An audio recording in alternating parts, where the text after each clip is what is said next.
Okay.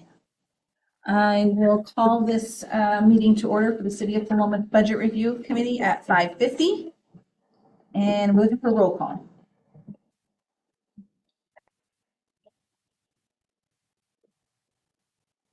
Jessica Andrade, Present. Diane Crawford, Here.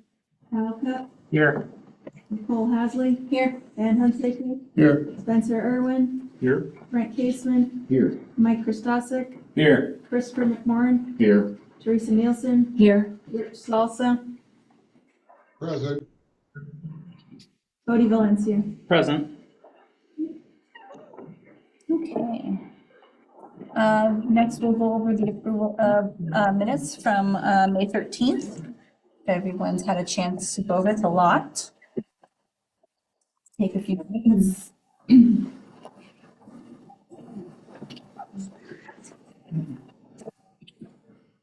Anyone notices any corrections or changes, please let us know.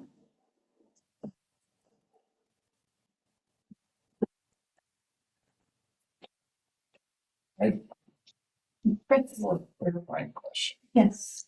I just was reading over, Susan Halliday's public comments from the last time about the comments from last meeting being available. Are those online now? Where would one find them? From the last meeting, not from this meeting? Okay.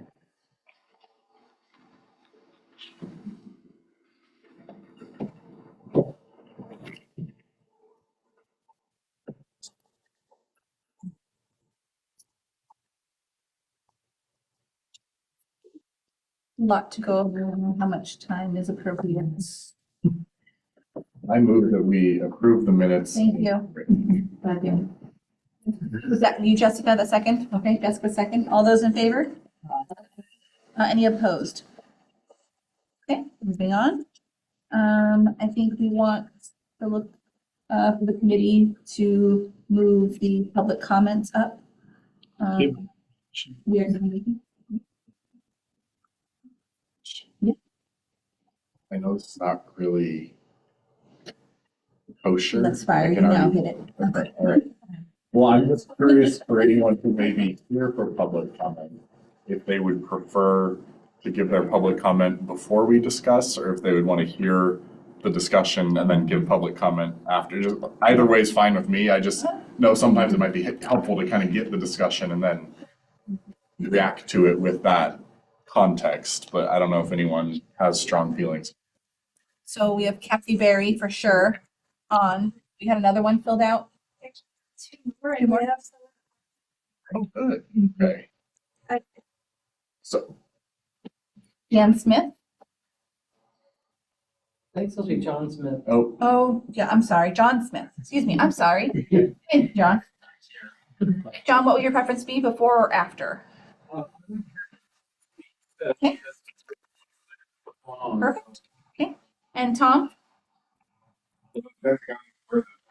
So, as the committee goes, going one way, I'd like to influence that with my comments, so. Sounds like we're gonna hold them at the end. Okay, so we'll just leave the agenda as is for right now. okay. So we're going to start going through the review process and address all the questions from the first meeting.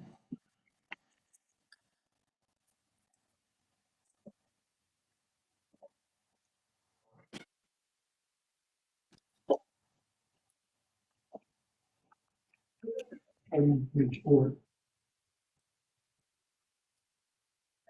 Starting on page 4.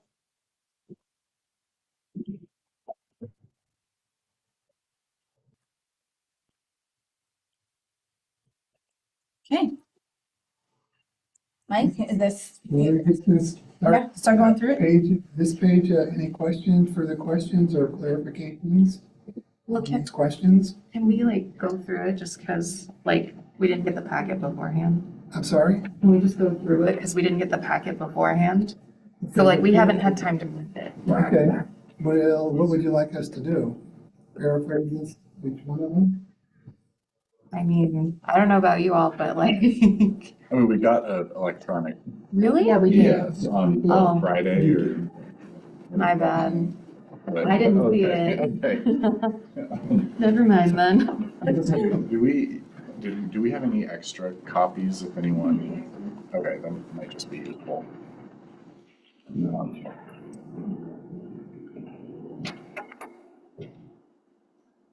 And maybe we could just like go, if anyone, like, any questions on number one? Yeah, well, let's go question number one. Any I can do that, I can do Yeah, that, okay. Question number one, what exactly would raising the fee be used for? Are there any questions with those explanations that are given?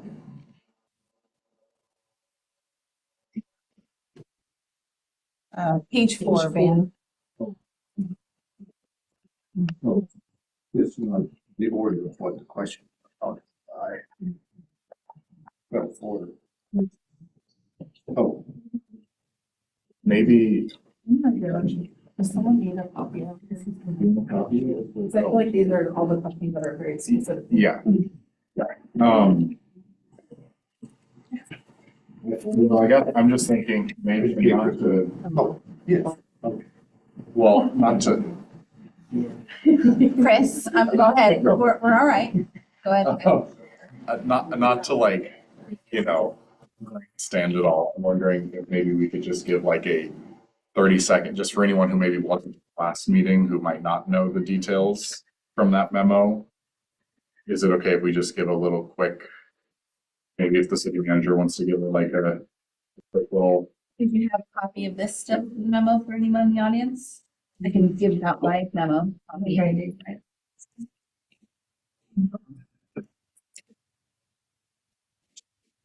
I can make some copies I too. can give you mine so it saves time if anyone in the audience wants it. Give me a copy later. You want to pass mine down? Please. Right here, please. Here. I have one. Yeah, there, we might have enough now. Now, why don't we jump to page 5? That has nothing to do with the now. I get that. Is it that I get that. difficult because none of these people were in the room when we first talked about it and why the questions came up. So it's difficult to try to answer the question with no context. So I can understand they'd be frustrated. So this is difficult. So I'm going to take best practices, suggestions, opinions. It would be difficult if I was sitting in the crowd, I think. But Yeah, not to say they shouldn't have shown up at the first one, but While they're reviewing the first, can we talk about the second while we're looking over that? Have the materials now so they can reference them. should we get them? second question has to do with the fee. That's why I Right. jumped over to the 3, 4, and 5.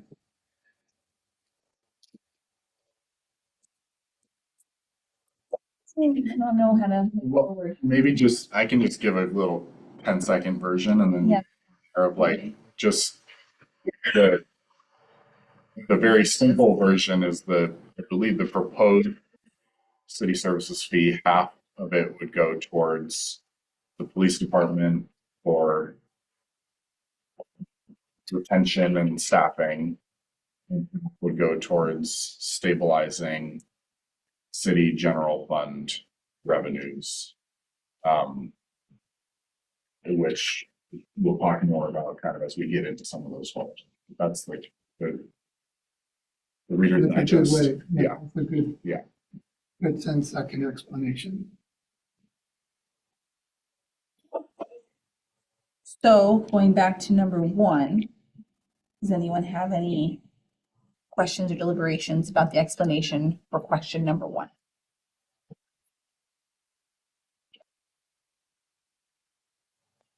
Let's go to 2. Moving on to number 2. Is there another way you can cut something into the budget rather than raising the fee?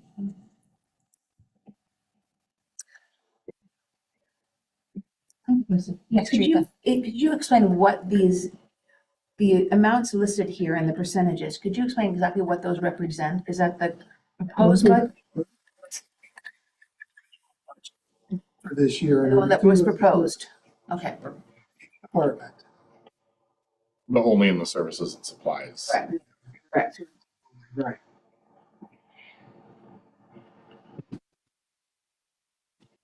Yeah, Well, But I guess just for clarification, at this moment, we're only going through these specific questions, and our deliberations can be on any part of that, but this is just answering the question. From last time. Yeah, Yes. this is why Yeah. These are your questions from the last meeting. Yep.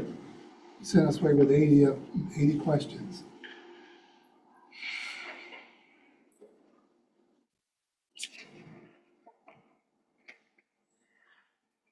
Anything further on number 2?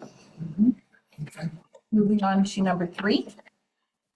We were talking about taking services of the community department.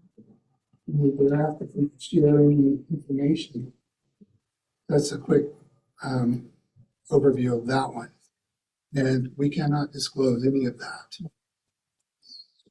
To clarify, because I did ask that question during our last budget committee meeting, I had asked if we could share the data that was in the packet that we got for the executive session. And I see that there's the table in number 5 from there. And I'm not sure if there is any other additional data that you put in here because I rely on printed packets to remind me of meetings, sorry. The only data that we shared, because it was The rest of it. really general data and it wasn't something that would maybe affect us for our union bargaining if it were out. So we kind of specifically put that Okay, question was in there, a specific question. thank you for clarifying. Should we go on to 4? Is that okay? Can I, on to number 4? If we're all good with 3, I do have a question. okay, hold on, two. Teresa. Okay. On 2? Yeah. Back to 2. So what I understand by this is saying that the city council and management went to the bargaining police and came up with this plan. Is that what you guys were saying? For number 2, they, The Mike went to, 224,000? Mike Number went to, 3. now you're at 3. I thought you said 2. Oh, I'm sorry. Okay. Okay, Sorry. okay. So is that right? We're I mean, is it already done? currently in the middle of bargaining, so we can't be But discussing. Okay, the question, yes, What is the question? and it's in the. Yeah, it is kind of the wrong time of the day to be doing it, but that's okay. It's there. Go ahead. Are we good with 3? Moving on to 4, Teresa? Just for public record, Chief Gursky, can you explain the last sentence of question number 4? Why specifically it's more expensive to replace and train new officers rather than, I mean, I don't need specifics, but what is it in the training that costs so much to replace and train new officers? The time it's about 18 months, 16 to 18 months. So we're paying salaries, there's roll-up costs, there's benefits. Additionally, there's equipment. You've got ballistic vests, you've got uniforms, all those sorts of things, the academy training. It's about $148,000 Is that per officer? per officer. Chris?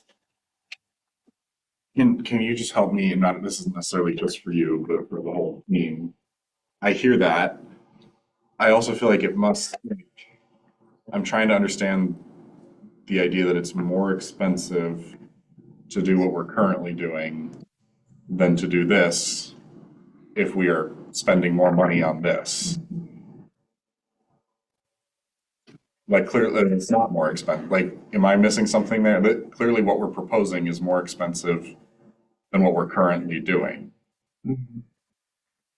Well, I would say that depends on how many officers we lose and how many we have to hire and retrain, right? So if we retain them, we keep them and we retain our investment for however long they stay with us. If we lose them in a short period of time, so if they don't make FTEP or if they leave within the first 3 years, then we've lost that initial investment. Sure. Yeah, I get that. I guess it just, at the bottom line, we are still spending more money on this plan than we are spending current.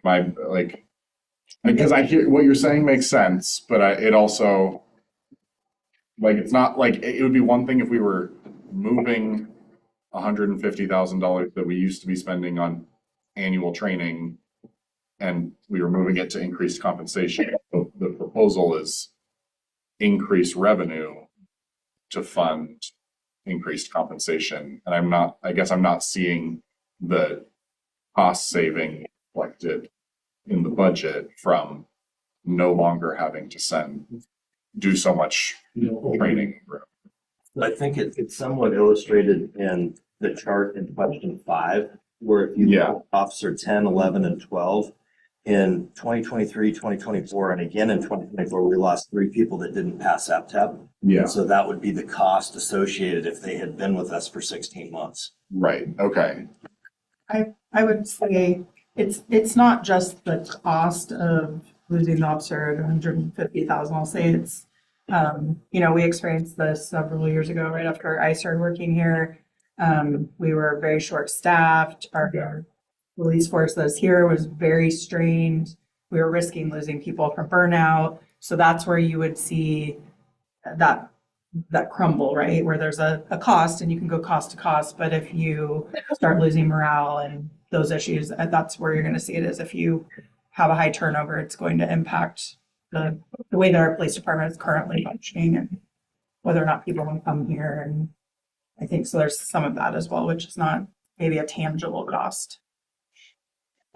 Yeah, so the FTEP, it says did not pass. What is FTEP? And then I'll have a question about That's their field training program. And so they're assigned when they come out of the academy, they're assigned to 3 different coaches.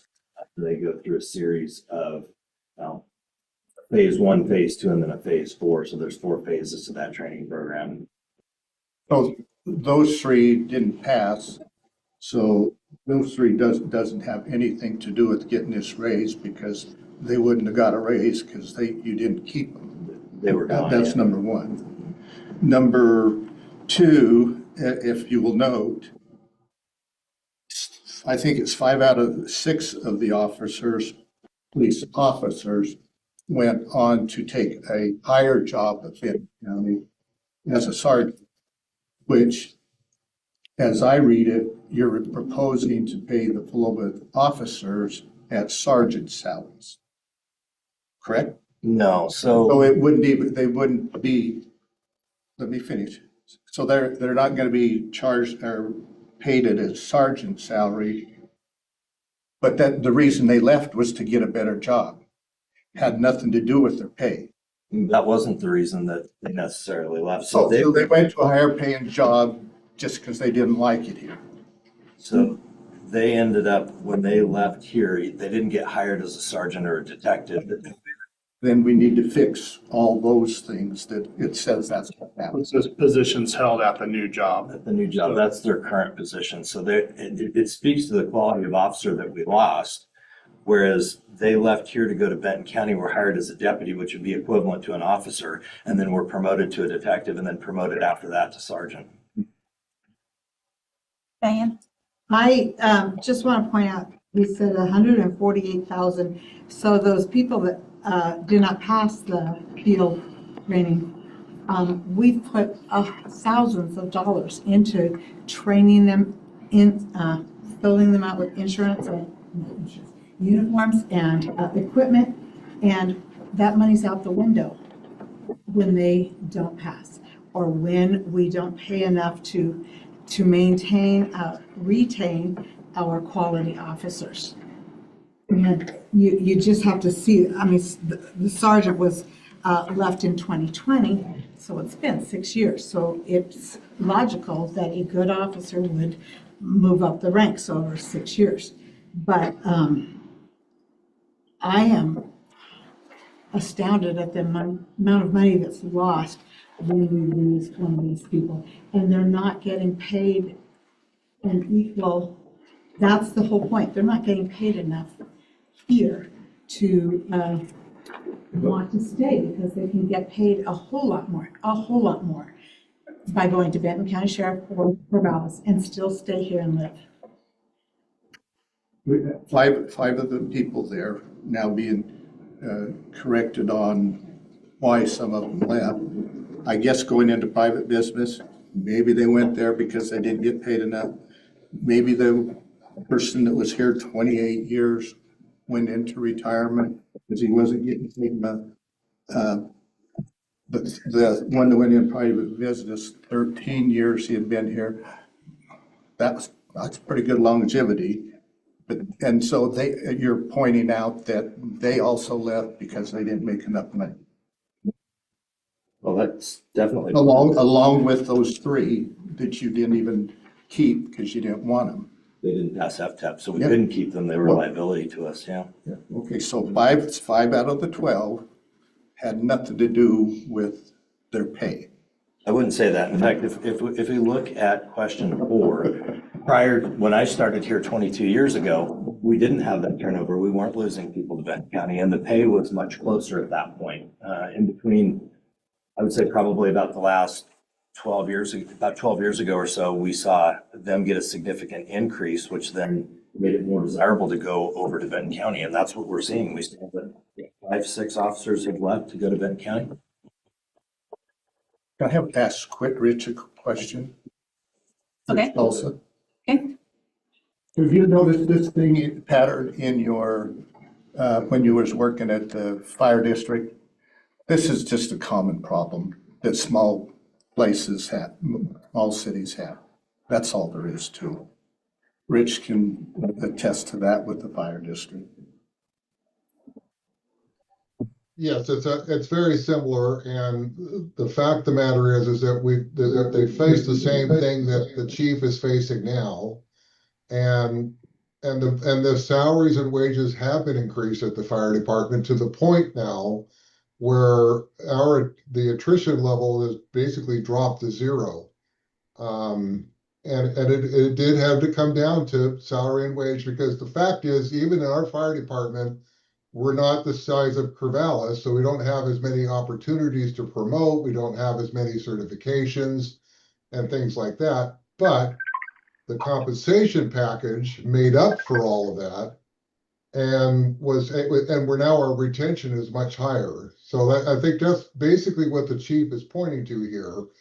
If you provide enough compensation incentive, that people are less inclined to go somewhere else, because the fact of the matter is, it's expensive to go somewhere else too. It's going to cost of moving and things of that nature. So at least my view on this is that compensation does have a direct impact on lessening the sort of the experience of this being quote unquote a training ground. That was the same for the fire department, but when compensation was actually brought up to a par level with other similar sized departments, that actually went away. And people now are staying because they're well compensated and they enjoy being here. And I have no doubt that people enjoy being at the Philomath Police Department. And you know, then that becomes a non-issue when it comes to compensation. Anyway, my opinion. Jessica.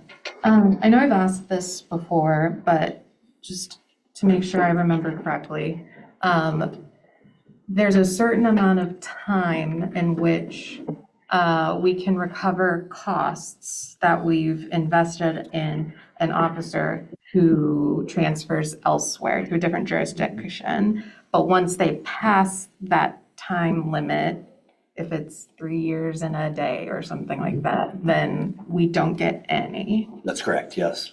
Thank you. And then also, and there's no way of recovering any costs for the the people who wanted to be officers but couldn't pass the test. And that there's no way of adding additional, what's the word, like not qualifications, but like an additional reviewing to like potentially select people out who may not pass the field train. Like there's no way that we're able to say like, you're not gonna take the field training program because there's like some other indication that, you know, So probably won't. try and determine that in a pretty comprehensive hiring process, background check. After they get the offer and they pass the psych and the medical and everything, they get fully hired, then we send them to the academy.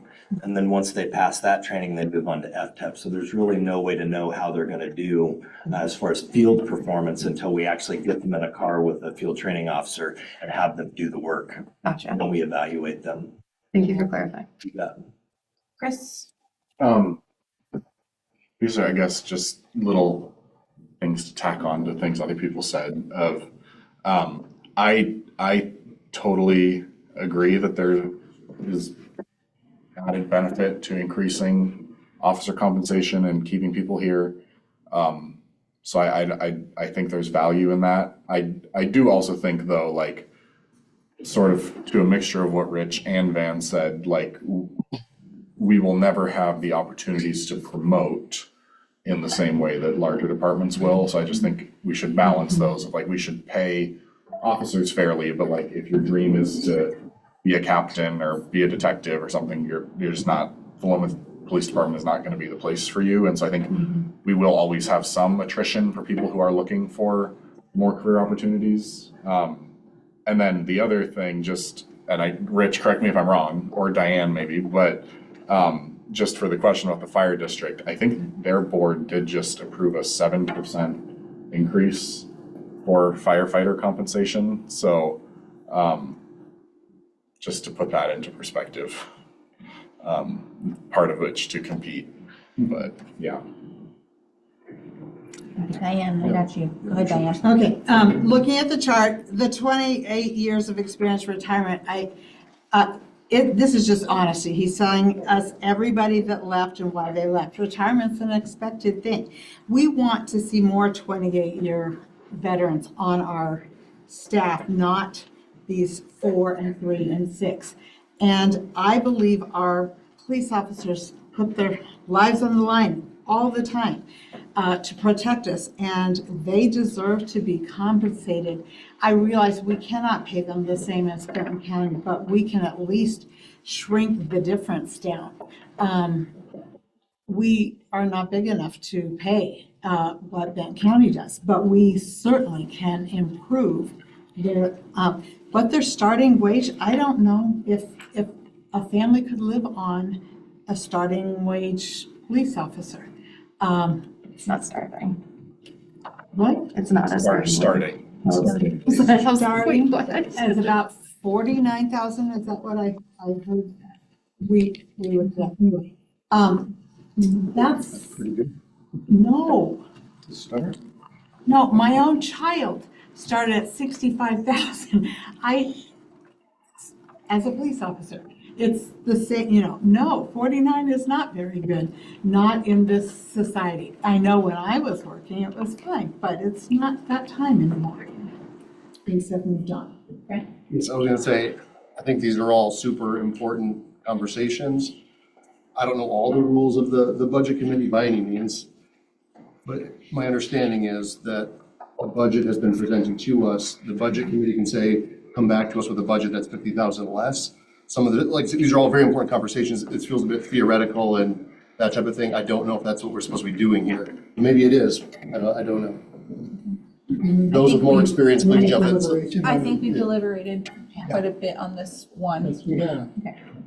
Is that correct? And this is also for me to, is that correct too, where we can't say this line item, we can say come back, that's something with, that's 50,000 less or 25,000 less. Bottom line is When we deliver. adjusted.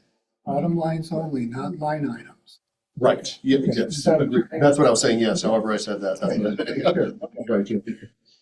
I think there's a little bit of both are true of like the only thing we can adjust here is the line or the bottom line. But in order to know how we want to adjust the bottom line, some of the discussion. And that makes, and I get that, Yeah, right, yeah. yeah. Okay. Mike? Hi, so what exactly is the target salary? We can't discuss that right now because we're. I was afraid of that. Yeah. I looked at, it looks to me like we're right now paying off, well, okay, it's an average because I don't know the breakdown. I only took the 7 that show FTE that we show in the budget and divided it by the number, the current number, 518 or so this budget year. And it looks like we're right, I mean, we're comparing ourselves to Corvallis and Albany. We're about right in the middle of what Corvallis and Albany are paying. So that isn't good enough. Oh, right now? You think that includes the compensation, the insurance package and everything else? Whereas that when we look up Albany and Corvallis, it doesn't include that. Yeah, so what I can tell you is that there's a full compensation that's looked at, which includes a spreadsheet about this big for police officers. That's how you comp them. And we do comp them against the range of comps that we have done historically. And we have discussed that in executive session with the council. So the council has had a full discussion on this, already looked at those numbers and all of that data. So this was not just a number that was put in here. It was after meeting with the council and going through that data. Okay.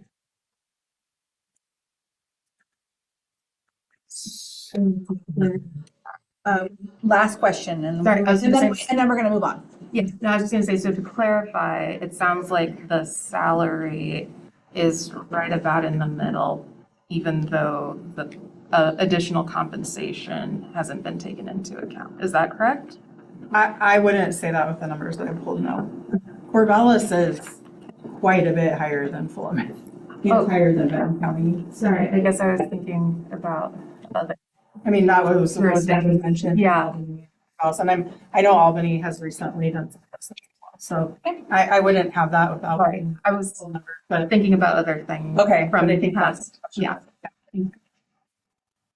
So are we good for both 4 and 5 then with all the deliberations? Okay, so we're gonna move on to 6. Moving on to 6. Okay, this was, is every utility customer, without regards to their impact on the city, are they charged like the school district paid, other people paid? If there's a difference, please put it down. There is no difference. What we're gonna be doing, each unit out there will be charged. It'll be just like the street fee. We will be charging similar to that. Out there, like the Boulevard apartments, we have 274 units. Those 274 units will be charged. So if the school, I think, is 1, so there's 1. And so, I mean, we're going to charge it just like we do the street fee. No difference.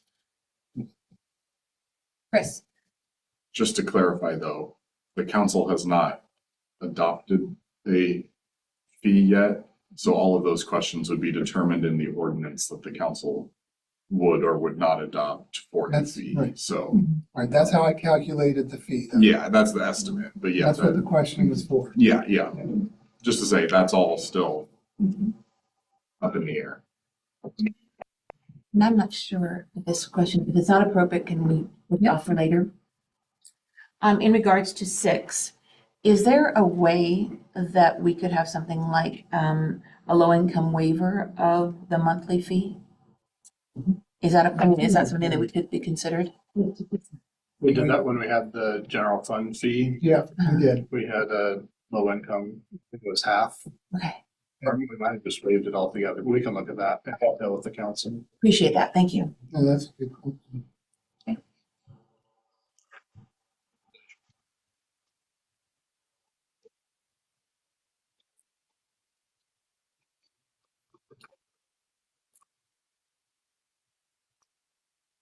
Okay. Number 7. Yeah, this one was a calculation question.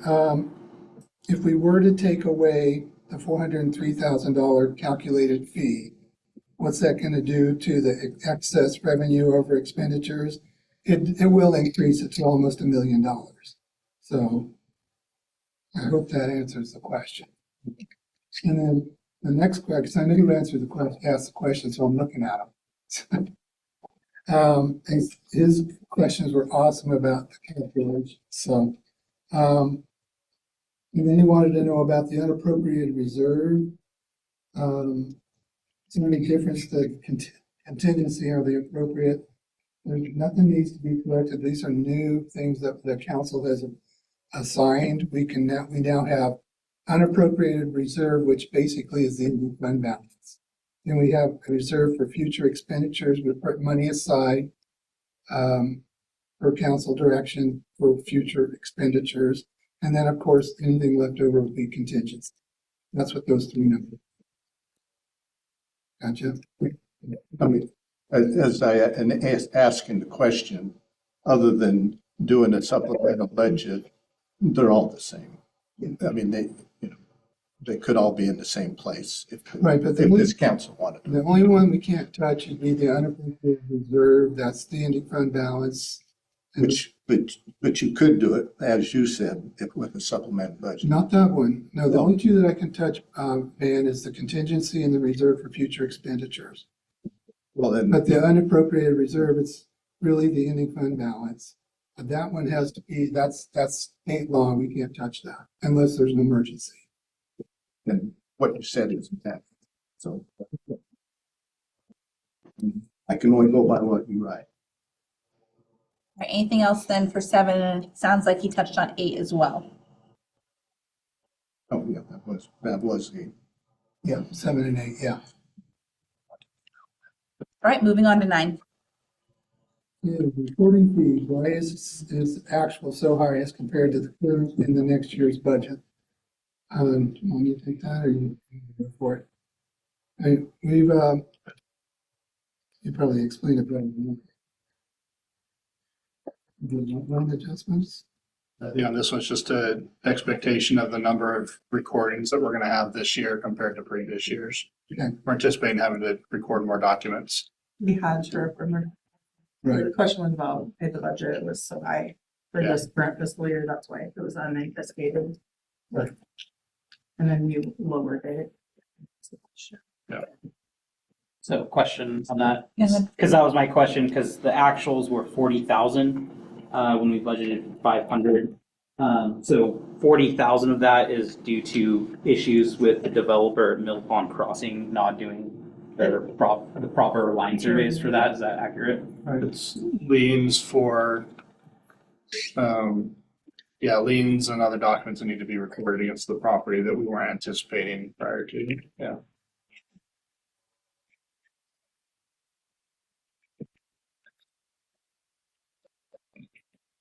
Okay, anything else?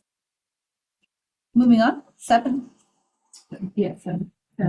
Oh, gosh, I'm way down here. Sorry. 10, that's right. We took care of 7 and 8 together. I'm back on track. That's the Yep. attorney budget. Why do we have 50,000 when fees are less than previous? There is a good reason that we are keeping the rate as the way it is. But,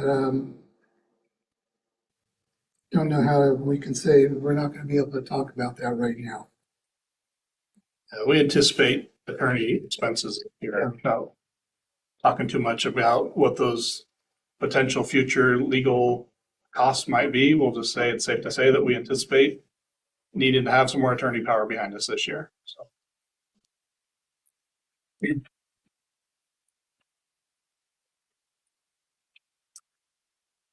Okay. Number 11.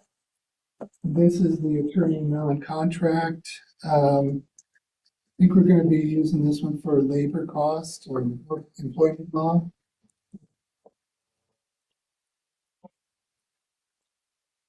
Any questions on that?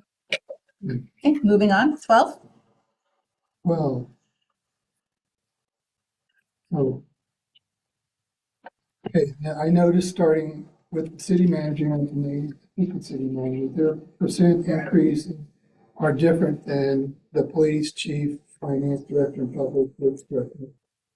In a few years here, we all got varying sizes of degree increases. You could think that it'd be similar by now, but it's not. What's happened is Kevin, myself, and Dave are at the top level, and Chris and Chelsea are still being through the steps. So that's why there's a difference. Depends on that. Okay, 13.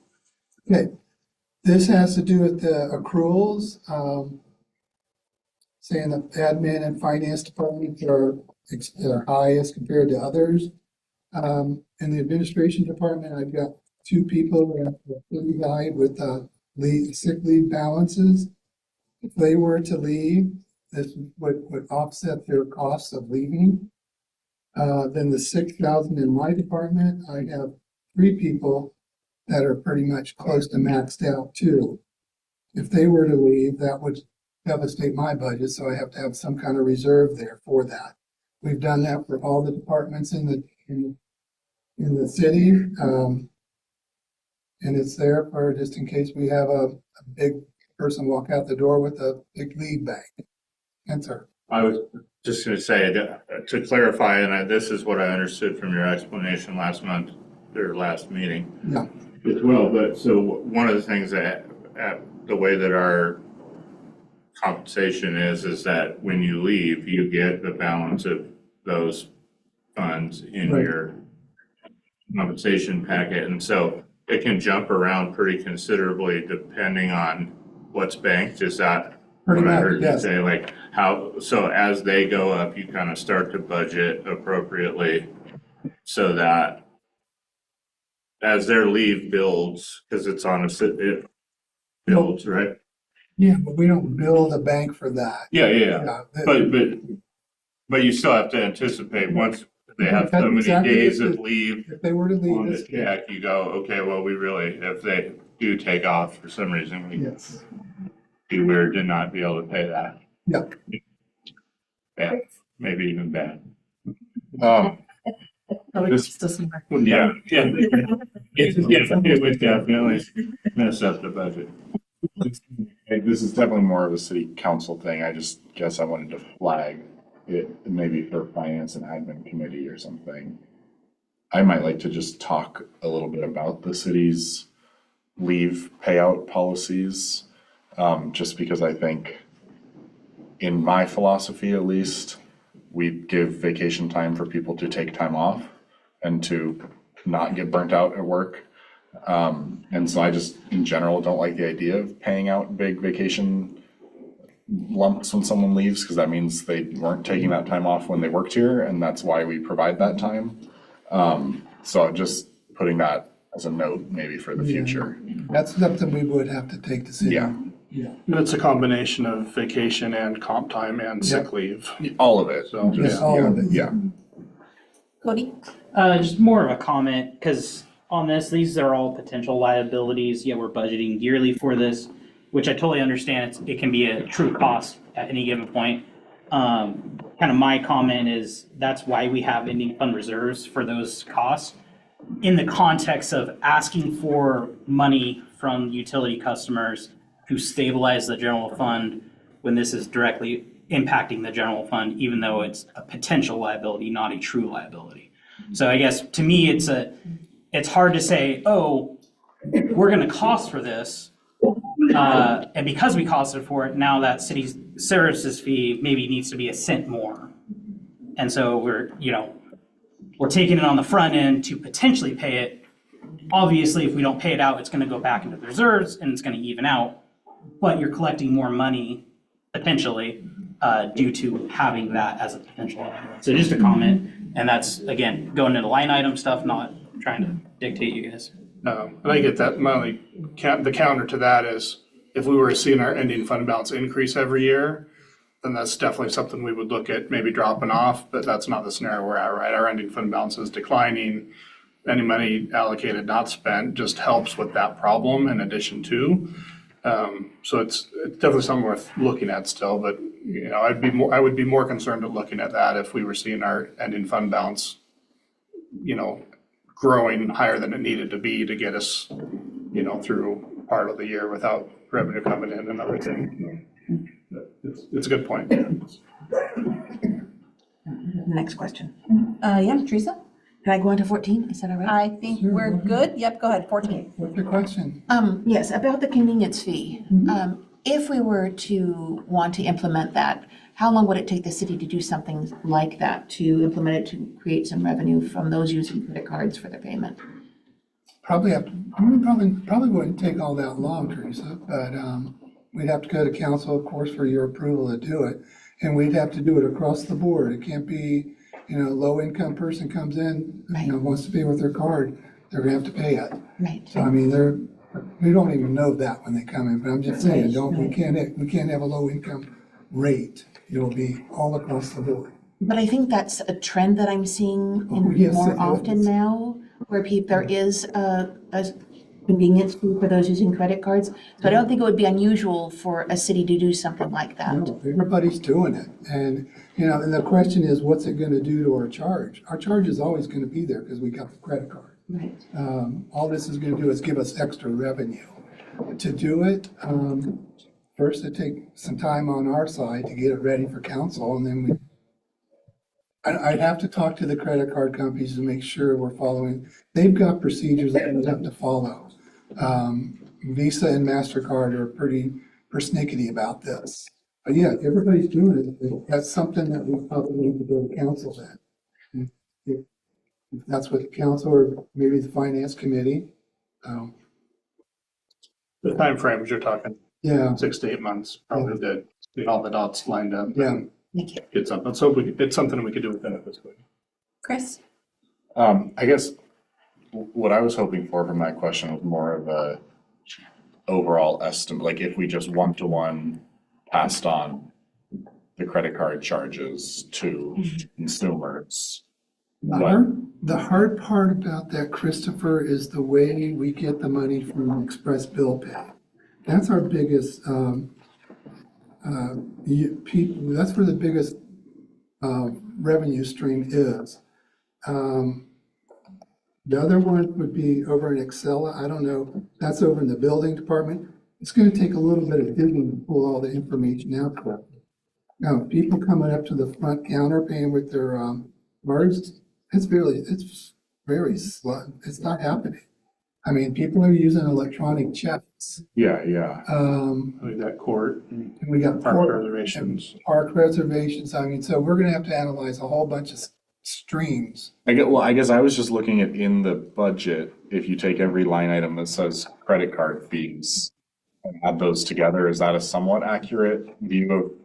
That's how much we get charged each year. Okay, so if we just say that that's about the revenue that would come in. Should probably offset that. Okay. But to make it, to do it correct, you need to analyze it. At least that. Yeah.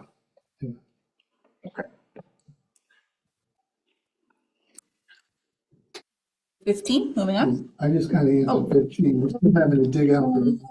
Yeah. Okay, that's the one where utility customers pay. So kind of, we're still digging the data out. We'll hopefully have it next meeting. I get the question about that. Like online for my utility bill, it just takes it directly out of my account. I assume there's no fee for that. I don't think there is, but that's the thing we're not sure of. Like ACH Direct? I don't think they are. I mean, I won't pay it because I do the same thing, Pan. Well, I was just wondering if, if the city. Some of them give you no charge or a bank charge. From the bank? Well, no, from credit cards or. Well, I mean, it could be mine. Yeah. Oh.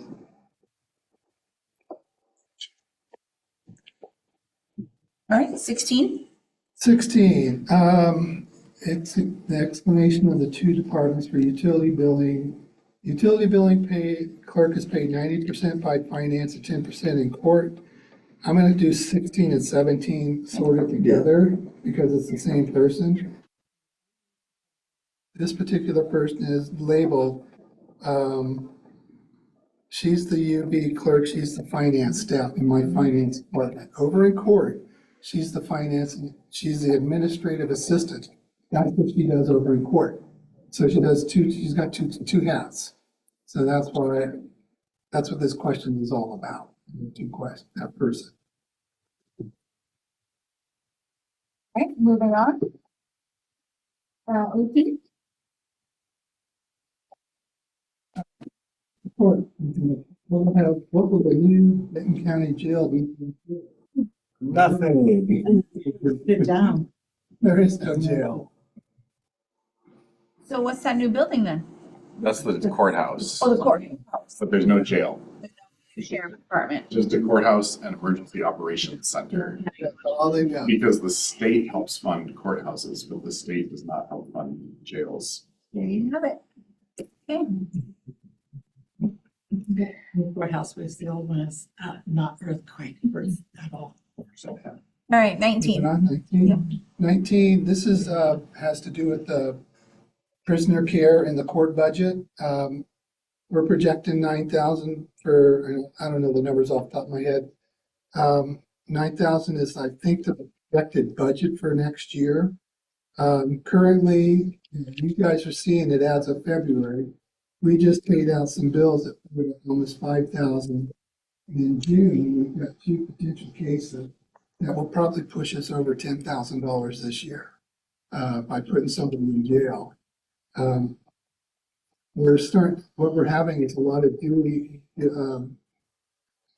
driving under the influence cases. They're going to court, they go to jail. We get stuck with them. I shouldn't say get stuck. We have to pay for the court prisoner care. So this year, I think we're going to have 10,000. We may have next year 10,000 just because we're doing a lot of enforcement for our Dewey's right now. So I really think it's a question. It's probably illegal to ask the jail cell to pay a portion of that? That's a big question. What was your question again? Is it possible to ask the occupant of the jail to pay the city back for some of the costs? Unfortunately not, no. I don't, even, we probably go on to the receivables that we have on all the courts. You don't want to see that receivable. Moving on, good there? Okay, Jill, this one has to do with the judge's salary. And yes, this is something we'll probably have to take to council, and then we want to talk about it. He is part-time salary, and he's been here for at least 20 years. I don't know what else. The other option would be to go contract, and we're gonna pay the same amount if we put him onto a contracted services contract as well. So I think that one, we're getting good service at a good price on that, so I don't see a need to change it. Good there? Okay, 21. 21. I'm just gonna do a little bit of a time check. We're on 21 of 80 and we're a little ways into it, so we might wanna think about changing our process a little bit and go back to ask if there's specific questions on the page and go in it, because we're spending quite a bit of time on this. Yeah, because we've gotten into kind of the easy question. So we're going to So look at each page. 21, 22, 23, and 24. Does anyone have any questions on the rest of this page? Mike? Curious at 21, regarding payroll. You've got 72K, a little more than that, for police officers. Where'd that number come from? Is that the budget number divided by the FTE? I took last year's numbers versus this year's numbers. Last year's number? Last year's complete budget took away from the new budget. That's the difference. That's how much it increased. For all the officers. That's 6 officers, right, or something like Pretty that. much. It's not one person. It's That's 6. not one person. That's. No. Was that your question? Or your- I don't know. I'm just seeing different numbers. I'll have to think more about it. All right, everything good on page 8?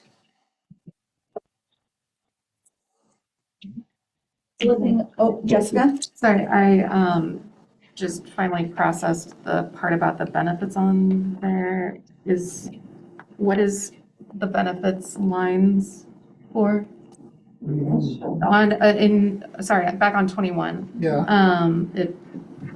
because you have the That's their different. health insurance, that's their PERS. Oh, I'm sorry. Underneath it is the total between benefits and all the other stuff before it. Okay. Gotcha.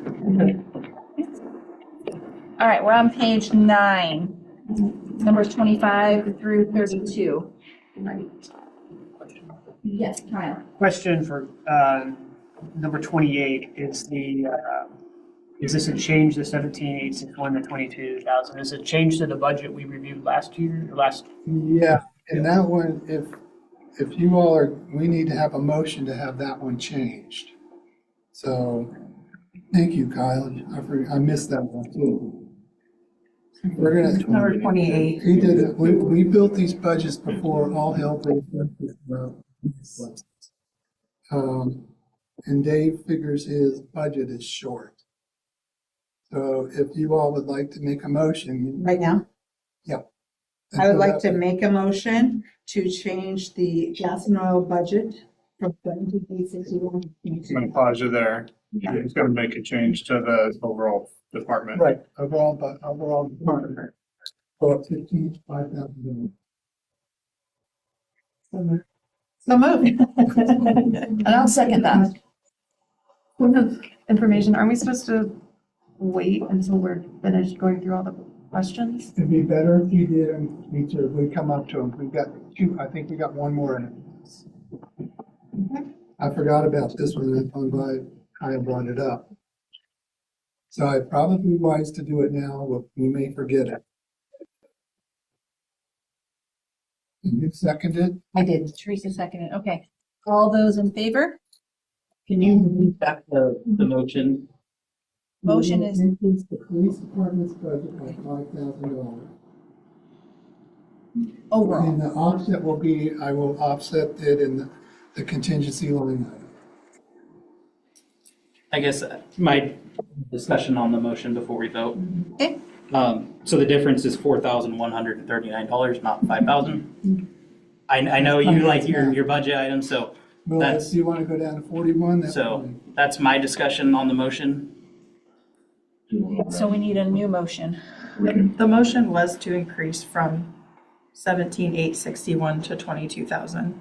Well, that's not what he read back. But that's what the motion was, Well, but wasn't it? I think it was about to be amended. Okay. Because that was a specific line item. So we need, but we need to overall budget Overall budget. 5,000, but we have an amendment to the motion to make it, what was the number, Cody? $4,139.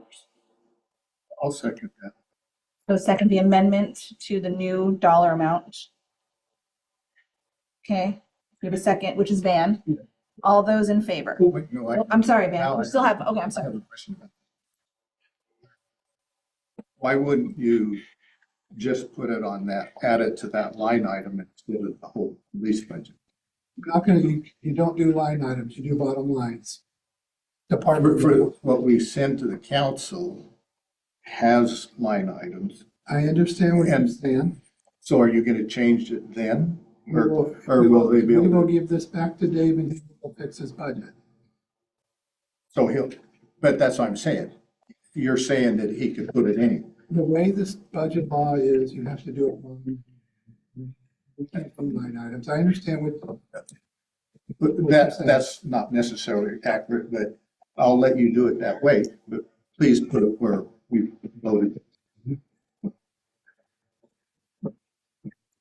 So we have a motion, amended motion, and we have a second by Van. All those, Chris, this is the second time. Just, I guess, and I apologies if this is only for the police budget. Are we also needing to increase it for all the other departments that use gas? I don't. It hasn't come up as a Hasn't question. come up yet, right. But now it has, but. Okay, okay. I don't think there is. All those in favor to the amended motion? Aye. Any opposed? Okay, that motion passes.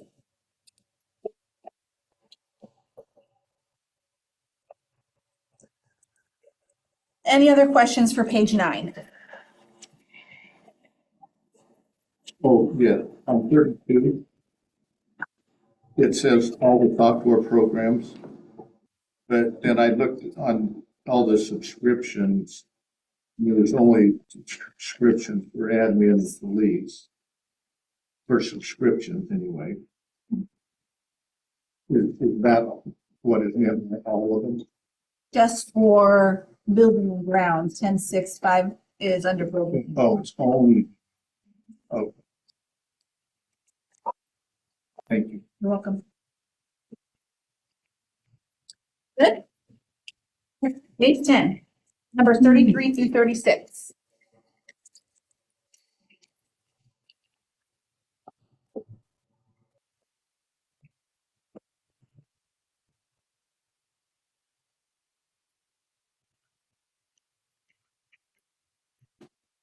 $36. Bus operations. Yeah. The first question, part of that question was, why has cost doubled from the 94,000 to 200,000? That didn't get answered. I think we verbally talked about it last meeting. We were here, so we could review that.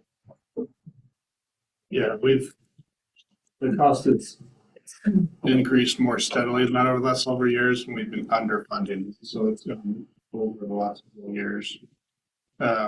We've had some other funding within the city council department that's been able to help cover that at the department level. But part of it too is there's a new expense that we're paying for Benton County that's helping pay for the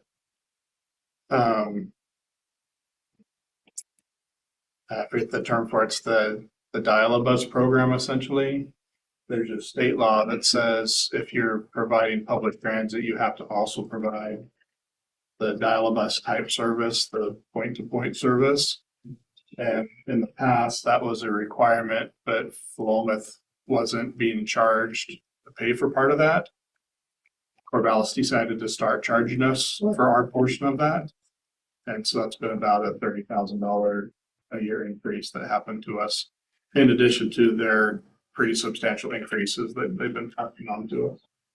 Okay. And the other question, or now seeing this chart, I assume I see what everybody else sees. The bus going through Philomath, and maybe I don't see it early in the morning, but even when I come by and they're dropping off at the apartments coming over the hill, there might be 6 or 7 people on the bus. Obviously, our ridership is composed mostly of Corvallis people.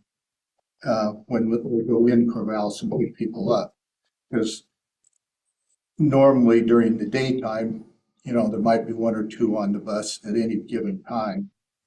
Is Corvallis paying us for those, or are they paying us when they get on the bus? So no, it's fare free for everybody. They don't check to see where you're getting picked up from or where you're getting dropped off at. Corvallis isn't discounting for Philomath for any number of passengers being picked up in Corvallis. And I think what I said at the last meeting is we're actually in negotiations with Corvallis right now for a new contract that's going to look to more distribute that ridership between the two cities. It used to be when the city was only paying $60,000 a year for bus service, the amount of Corvallis riders kind of swapped for the administrative overhead that they have in managing the program, getting the grants for us, all that. But as this number has increased, that number, hasn't increased with it. And so we'll have to make a correction there. We're negotiating that right. So nobody pays. No. What you said? No, it's very free. Okay. So what we should show in the budget as The ridership fee or whatever it is, that's not really what it is. Yeah, we talked about that last. So that's grant that the city gets from the federal government to replace the fare that we used to collect. So Corvallis came to the city several years ago and said, we can get additional federal funding for you if you're willing to go fare free. And so the city agreed to go fare free and collect that money directly through the grant program, through the federal grant program instead. So we continue to capture that as fare revenue. Because if we started charging for a fare, we wouldn't be eligible to get that grant money anymore. So we've kind of kept it separate. This is another one that would be good to call it what it is. I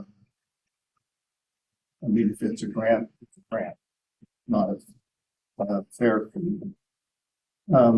Okay, that makes more sense for that purpose. But on the grant side of it, though, we're probably 75%, 80%, I guess, of the ridership is Corvallis based. And they don't charge either. Can we get Corvallis to pay us, their people?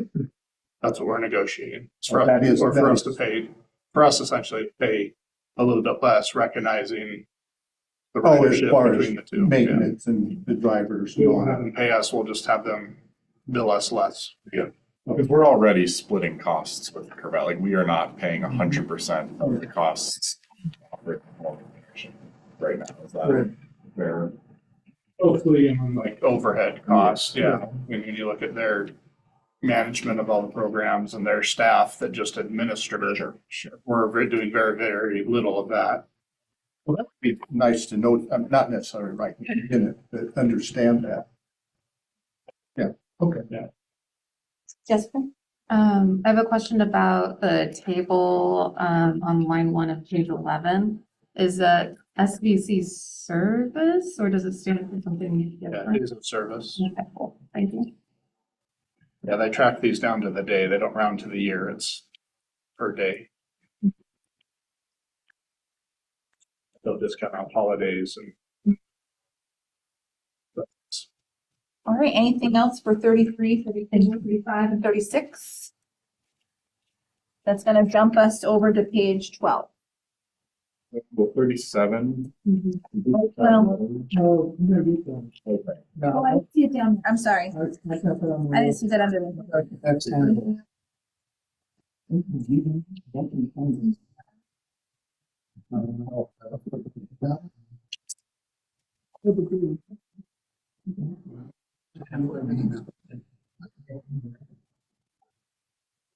Well, that I'll bring the next meeting. We get a nice love letter every year, letting us know what our dues are. Typically give an explanation of why. All right, so numbers 38 through 45.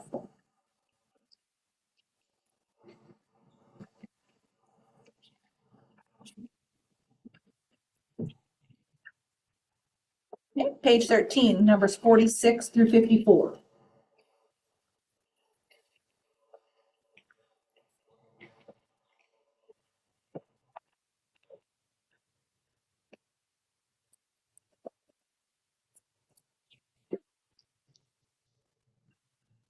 I'm right here.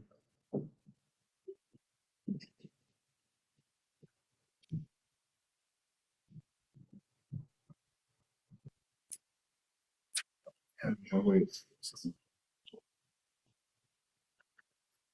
Go back.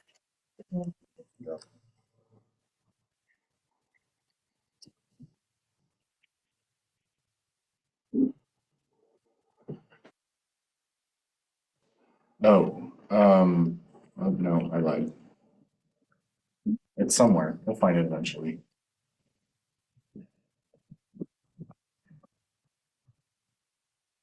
We good with page 13?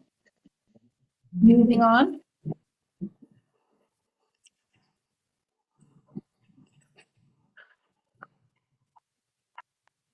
Uh, 55 through 63.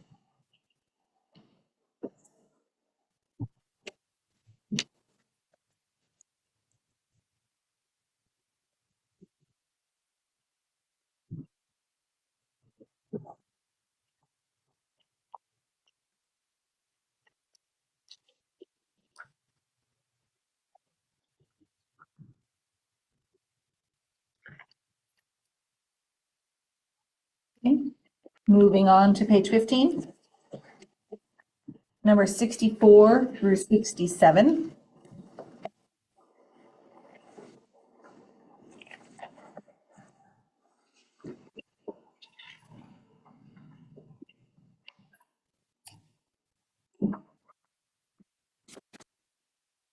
I have a question about 67 that Mike won't want to answer. What's that? How much is it going to cost us to build the water? Well, that one particular number is still fluctuating. I'm gonna say 67. I'll bring back different numbers each time. Different in which direction? Right? We're in a good direction. I mean, but we're adding new stuff and. I know. Down or it's back. Yeah, it's not good. There's a few things in play there, and I'll be pretty high level on this, but there were some aspects of the contract as we bid it that in order to save costs, we're going to try to negotiate as a change order to reduce. That's a negotiation with us and the contractor. There's also some expenses outside of that contract that we need in order to support the treatment plant when it comes on board that we intentionally didn't put in the contract because it's a different contractor, different Mollywood altogether. And so those costs we're also adding in. So there'll be some reductions, we don't know how much, there'll be some additions, we don't know how much. But hopefully within the next couple of weeks, we'll have a better number. So that's what we're It's not free. Gonna stay in the teens. All right, moving on to page 16. Sorry. Oh, I'm sorry, Jessica. I'm sorry, no, it's Jessica. okay. It just occurred to me right as you looked at it. Okay, perfect. I'm just curious about this. I have no idea. Wouldn't those things, it sounds like they would decrease the price if you're negotiating for a change order. And then if you need to have a different contractor for something, wouldn't it, like you're cutting out the third party to be able to pay them to hire a subcontractor? New expenses in addition to just the treatment. Sorry. Itself. All right, thank you. I think specifically one of the big ticket items is like the SCADA system, which is the program that we use to monitor. Wasn't included in the total bid package for that because it's a different software company, different everything that does that. So it wasn't included in the cost for the construction of the plant. It's a monitoring maintenance item. So. Thank you. Ballpark, it's just over $1 million, I think, for that SCADA project. So I added $1 million for that in addition to the construction cost of the plant, so. Thank you. I guess one question on, and I understand the final numbers aren't in, but on the borrowing part, I think somewhere there's some place from within the state or something you can borrow Business from. Oregon. One stop, yeah, the Business Oregon's Public Works loan. And I assume they're, like, the interest is less, or you wouldn't know what it is at this point. At this point, no. Yeah. We're looking at options. We're still waiting to hear back from Department of Agriculture. At the federal level, they fund water projects as well. So we're still waiting to hear back. They couldn't make our one-stop meeting we just had on Tuesday, felt like Monday. So we're waiting to get some figures from them still to look at our project and see what they could, if not for all of it, for maybe a portion of it, we can get a better rate from them. So we're looking into that now. We had to get the number and still need to kind of get the solid number before we can really talk to them on how much to borrow, but they know ballpark about what we're gonna be. So. Okay. Anybody else? All right, page 16. Number 68 through 77. Looks like, oh, go ahead. Sorry. You first. I've been moved to remove. No, you hit me. No, that's exactly. 74, 78. Yeah, I'm trying to. 74, 75. To remove the 2.65 million? Yes. Yeah, Yeah, that's the one I was talking about. okay, yeah. Yeah. From If you land don't building. mind and doing a equipment. motion on that, Christopher? Yes, I'm removing it from land building and equipment, right? Yes. That's the two line items right there that, Yeah. one's revenue, one's expenditure. I'll second. Don't have anything. It's already been tucked in. Yeah, And that's number 75 on. yeah. Oh, 74, 75 are together. Christopher, did you do your math? I did. Spencer, second. All those in favor? Any opposed? Motion passes. Thank you. Just for anyone watching, that's because we're still getting 2.6 million. Yeah. Very deep into the fiscal years.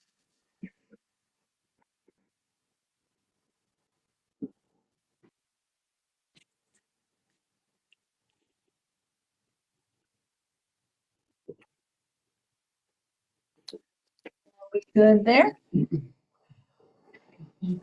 Okay, page 17, number 78, 79, and 80.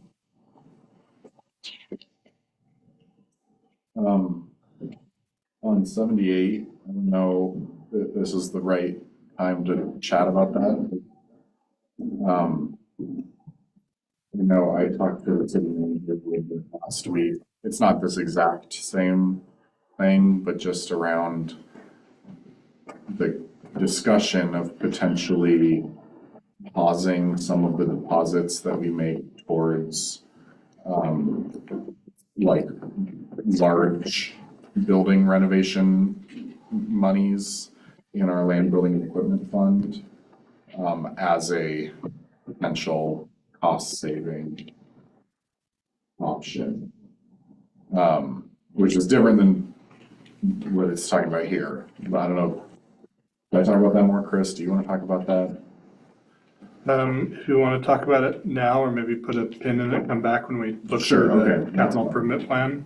Because we've got the facility improvement schedule there, that shows it all pretty clearly. Dan. Would we, on the last page? Yeah. Yes. I apologize. When I stapled these things together, I flip-flopped a couple of the numbers. Can I go back to number 64 only, because I think it would be a correct thing.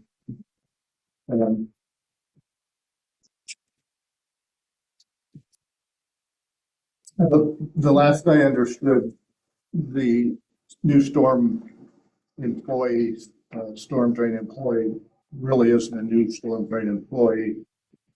Was that right, Kevin?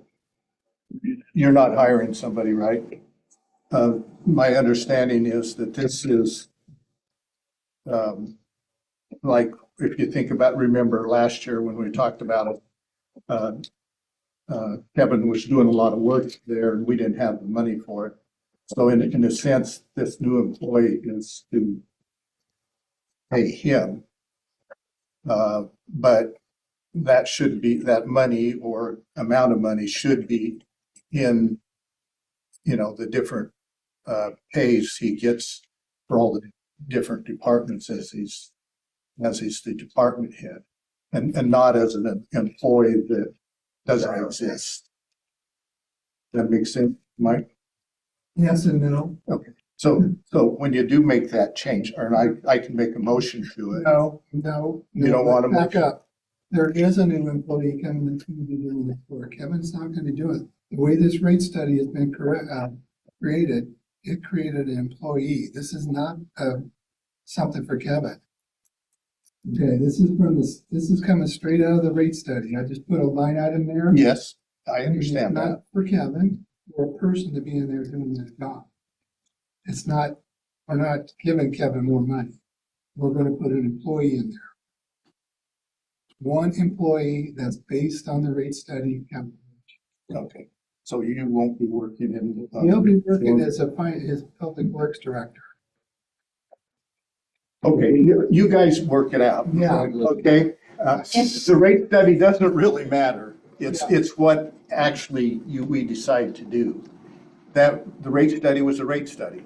they said put a person in there doing it, it was Kevin that was doing it.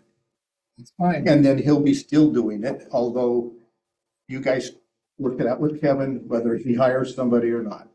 That's on the silly side for you, if you're not gonna be willing to change that. I think we talked about that a little bit at the last meeting of like the Public Works Department will hire a new FTE, but we won't have a FTE purely won't actually have a dedicated person to storm. I mean, there will be a new, no, there will be a new person. That just that person will do a Well, like I little bit said, of everything. work it out Yeah, with yeah, Kevin. I mean, yeah. yeah, So there will be. Bite your arm. So there will be one new FTE of storm work. It just may be done by multiple people, but that's still an FTE. Yeah. Is that fair? Okay. Yeah. People understand that. okay. So there, Pay Kevin for doing stormwater work no. out of no, the water yeah. budget. Right, no, and that's, yeah. It's right now in this budget, that's how it is. No, that's why we're adding another FTE for storm. He won't be doing any of that. Doesn't mean that he won't be doing any, some of his allocations will be there. Right. It's the sum of the allocation.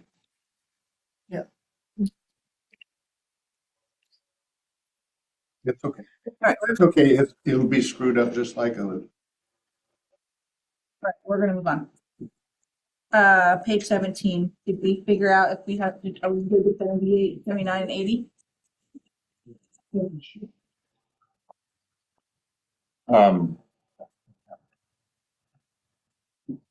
Sorry, I gotta flip back to the great page.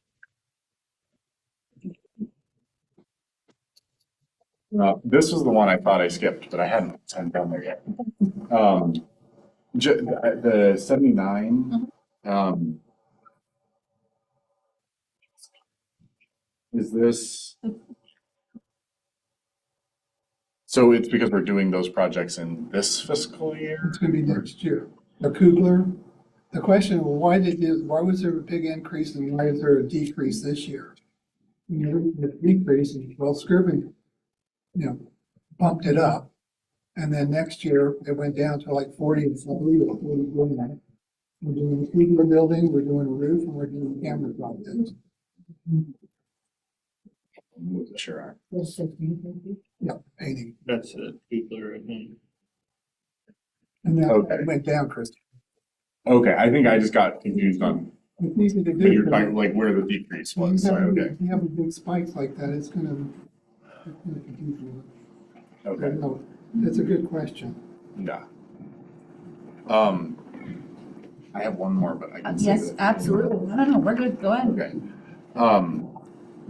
I just wanted to say on number 80, and I talked with the city manager about this a little bit ago. I was a little disappointed with this just because it's not really what I was hoping to get in terms of an actual idea of where we can make some reductions. I understand that we've already reduced a lot of services and supplies in this proposed budget. I just think it's important for the committee to consider what reductions could happen if we don't do a city services fee. Because I think in my mind, there are difficult consequences either way. There are consequences to us doing a $14 city services fee that are negative, and there are consequences to us not doing a $14 city services fee and making some cuts that are negative. And so I think that's what I was hoping to get out of that a little more, was an idea of what some of those cuts would be, with the understanding that I don't think there's anything big in here that you could cut without negative consequences. I'm not under any, I don't think we are, posing money out into the trash. We are spending very responsibly, and we have gone through this budget line item by line item. But with the knowledge that if we don't do a $14 city services fee, some things would need to be trimmed Or that, I mean, you could just eat into the ending fund balance, but there's not a whole lot left there. So just to say that I want the committee to take that seriously and think about, if there are reductions to departments, sort of how that would go.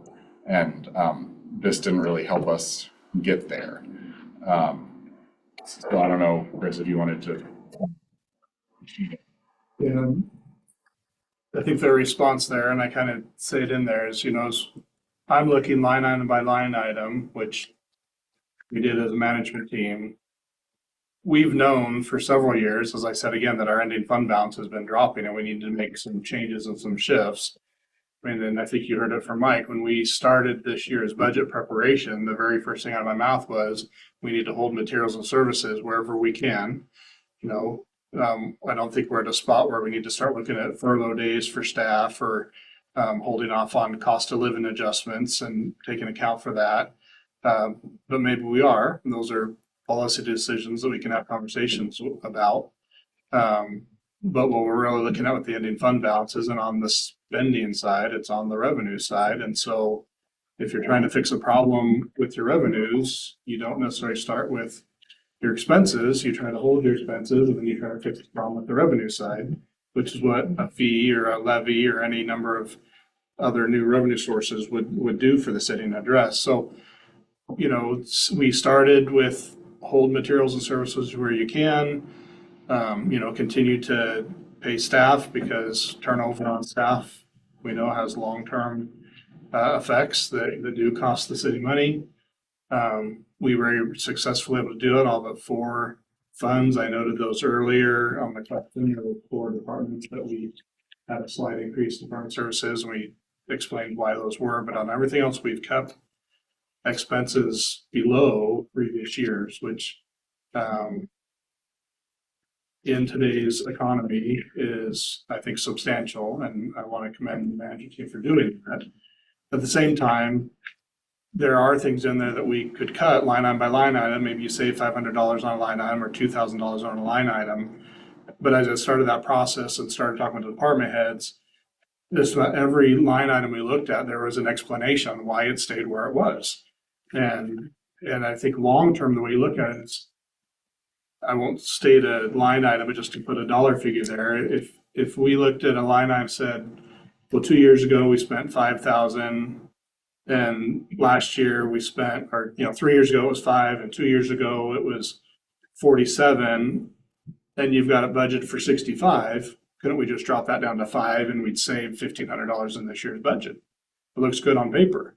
But the department heads have looked at that and they've said, well, yeah, but 4 years ago, it was 1,000 more than that. We know that costs are going up for that line item. And so if we cut it $1,500, yeah, we save $1,500, but the chances are we're going to need that money in the budget, which means we need to pay that amount or go without in some cases. But if we need to pay that amount on something that's ongoing, we need to pay for, then all we're having to do is dip into the contingency. Then that contingency money doesn't spill over to ending fund balance. And now we've just, shot ourselves in the foot. We're no further ahead. All that we did is kind of fool ourselves into thinking the budget was smaller because we cut funding, when really the expenses haven't changed at all. So what we try to prepare from the staff side is an accurate budget of what the actual expenses are going to be, most likely, right? And then we work all year long to make sure that we go under that number, or at most we hit that number, right? And so we're working throughout the year to make that happen. So it gets, I guess, the difficult part of the fulfilling the request from the mayor was trying to look at line items that we've already tried to hold steady or decrease, and try to justify additional decreases if a fee isn't put in place to support those. The reality is, as I said, if we want to do larger splash cuts to the departments, we can do that, and then each of the department heads then will have a smaller budget, and they'll go back to their budgets and they'll rearrange line items to make sure that the highest priorities they have still get done, and the things that don't need to happen for a year or two won't have to happen. But eventually, long term, those managers are going to come back to the budget committee and they're going to say, hey, my budget got held or got cut 2 years ago, my costs have continued to go up, and this is where we're at, and it's going to be a much bigger increase than what it is from one year to the other, which this year we're able to hold steady or decrease. That's not gonna happen every year, right? Next year, unless anybody has a better crystal ball than I do, costs aren't gonna be less next year than they are this year. They will be higher next year. So holding or reducing slightly, we've already kind of made those corrections and cut anything out that we felt was appropriate. And I just don't feel like there's anything more that can be cut without significantly, or at least partially, reducing the level of service that we're providing currently. Training for employees, we could cut training for employees, but you can only do that so many years, and employees get disgruntled and feel like they're not competing, they're not keeping up, and they go someplace else. You hire new employees, you don't have the same skill set, costing you money. So short term, there's some fixes that can make it work, and I'm more than happy to bring that back if that's what the committee wants to see, is some harder cuts on what we actually absolutely have to have, what we can do without for a few years. I would say not do without forever, but what we could do without for a few years to get us by. And I'm more than happy to bring that back to the committee if that's useful information. But we are not going to get out of me, here's things that are in the budget that we don't need, that we can just cut, right? That's just not in the budget. We wouldn't put it in the budget in the first place. But if you're looking for cuts that we can make for the next year to 3 years, I will go back to our management team and we'll go through line by line, and we'll find things that we can do without for the next year to 3, then we can get some reductions there. So if that's the direction, I'm more than happy to do that. We work for you, right? More than happy to do that, but the request from the mayor, partly I was reading something into it more than what was there. I think the mayor's request was simpler than what I was making it, so I apologize to the mayor for that. So somewhat misunderstanding, but also just want to be very clear on where we're coming from your management team. But again, we take directions from you, so let us know if you need more information from me.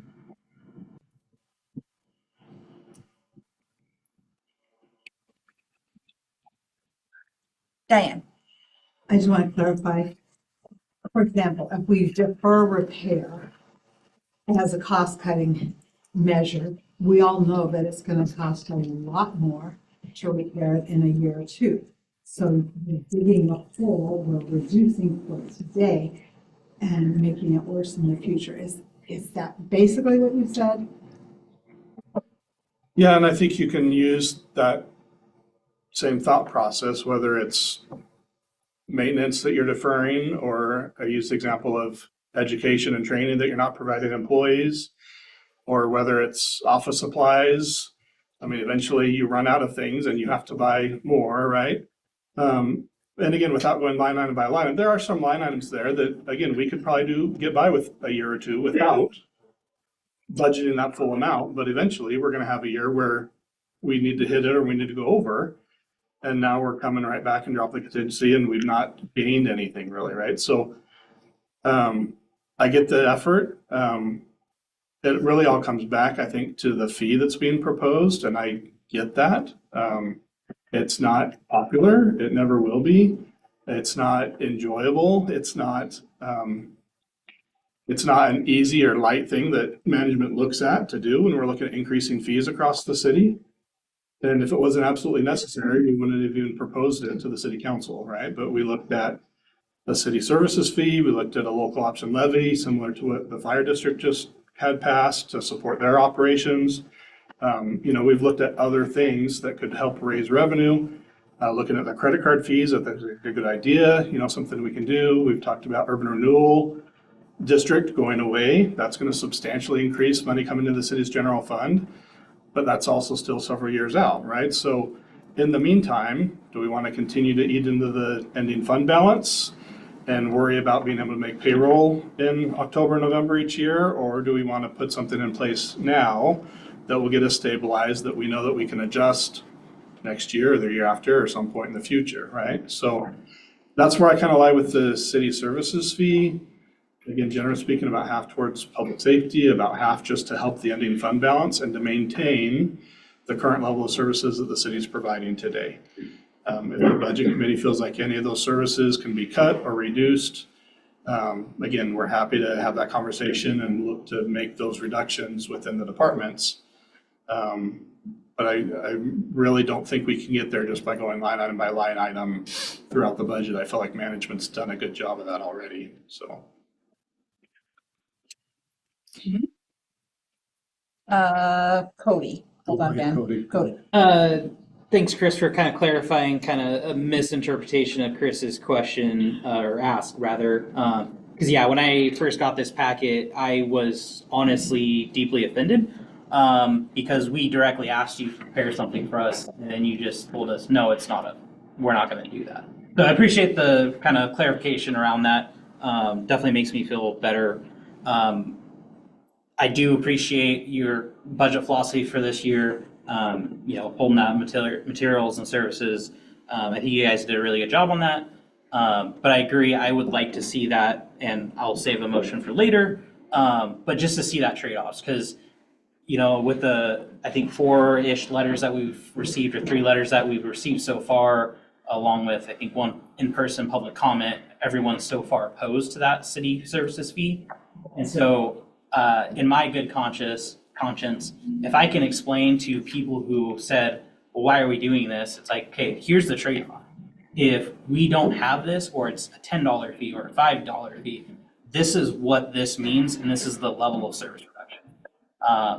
And so I think having that comparison would really help that buy-off and explain to the public, okay, what does this mean?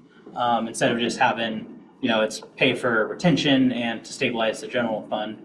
And I think kind of Chris's intent, and I don't want to speak for you, so correct me if I'm wrong, but the intent with that request was to give the city kind of that flexibility instead of going department by department. So you could kind of help influence where you'd want to see that.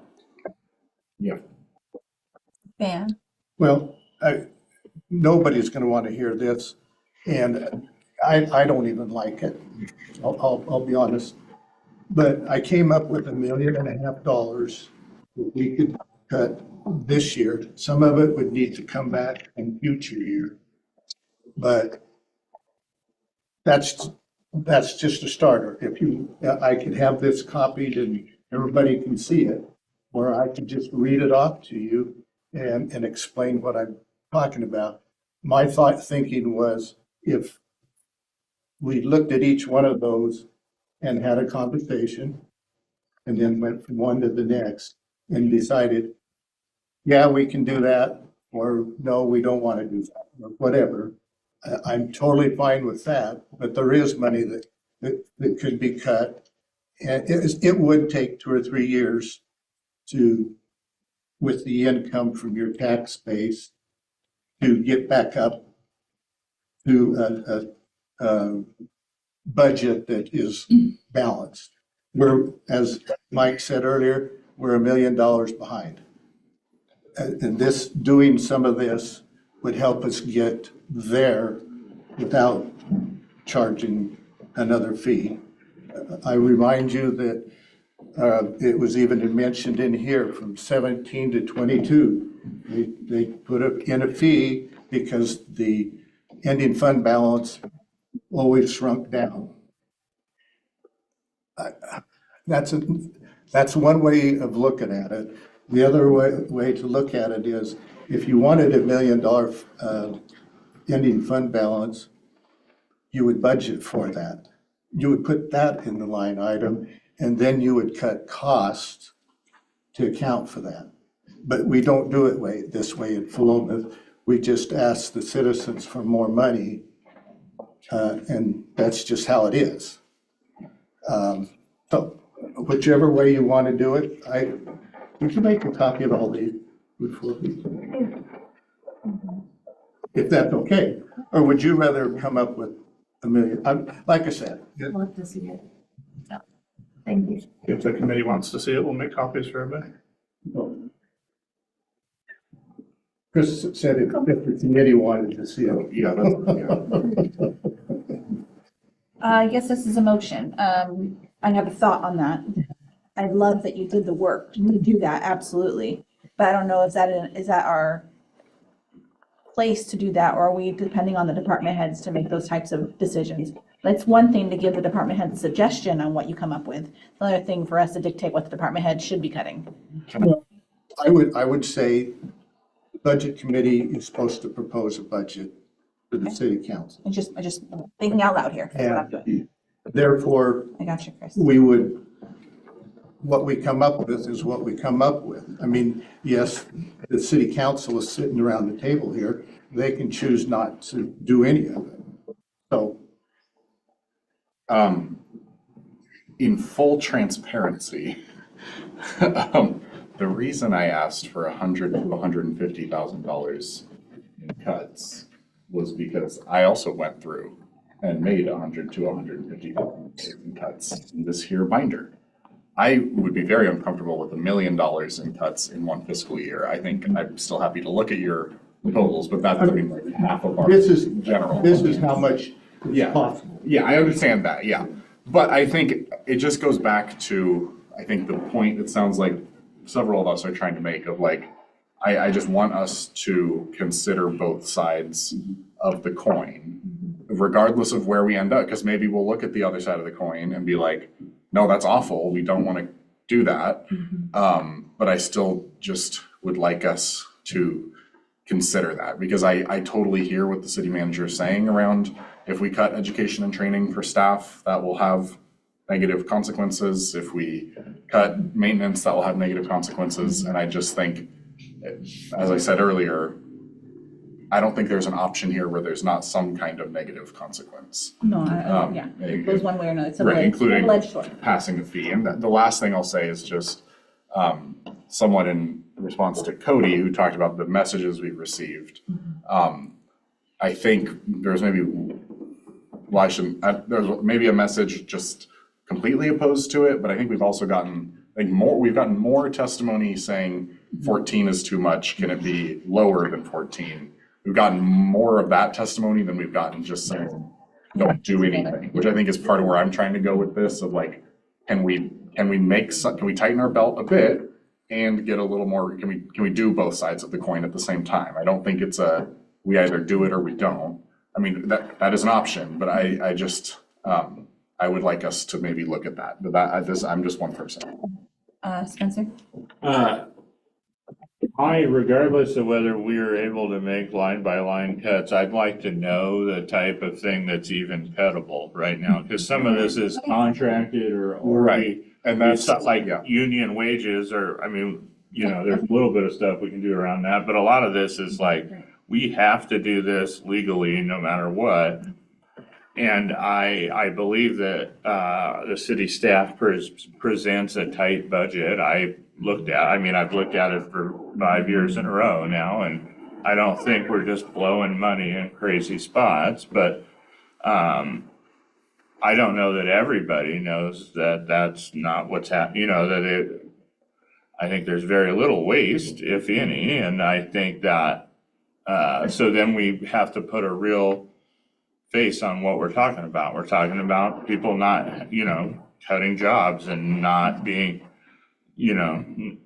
right, I don't need to. Whatever it is. Yeah, expand on that deeply, but I do agree that, and I don't actually, I think that it isn't really our job to make I guess we could keep sending the budget back to the heads and saying, come back with different line items, but it's still like they have to give us that piece, but I want to know what we're really talking about cutting.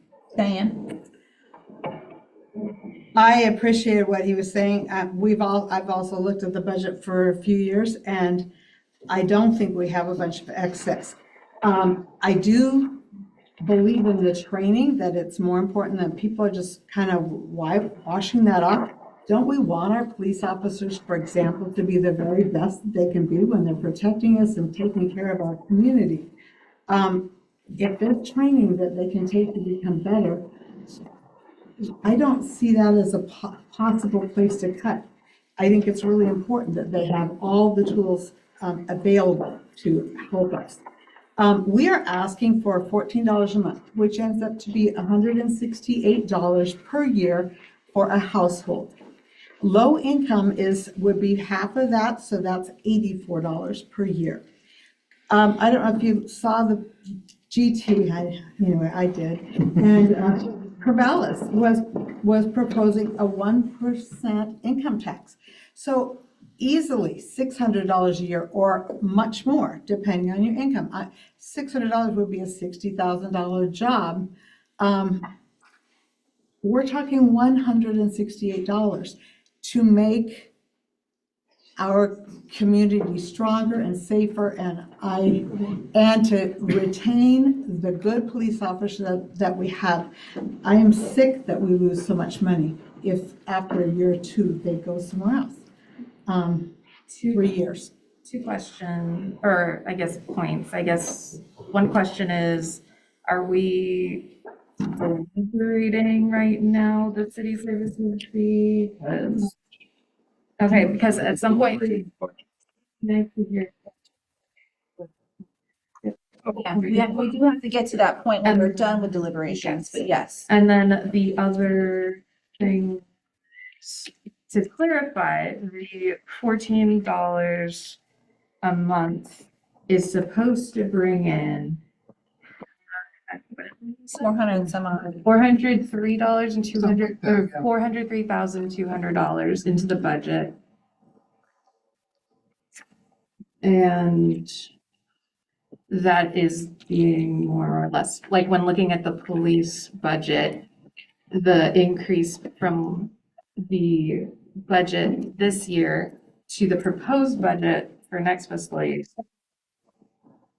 looking solely at personnel services, it does increase by a little bit more than that.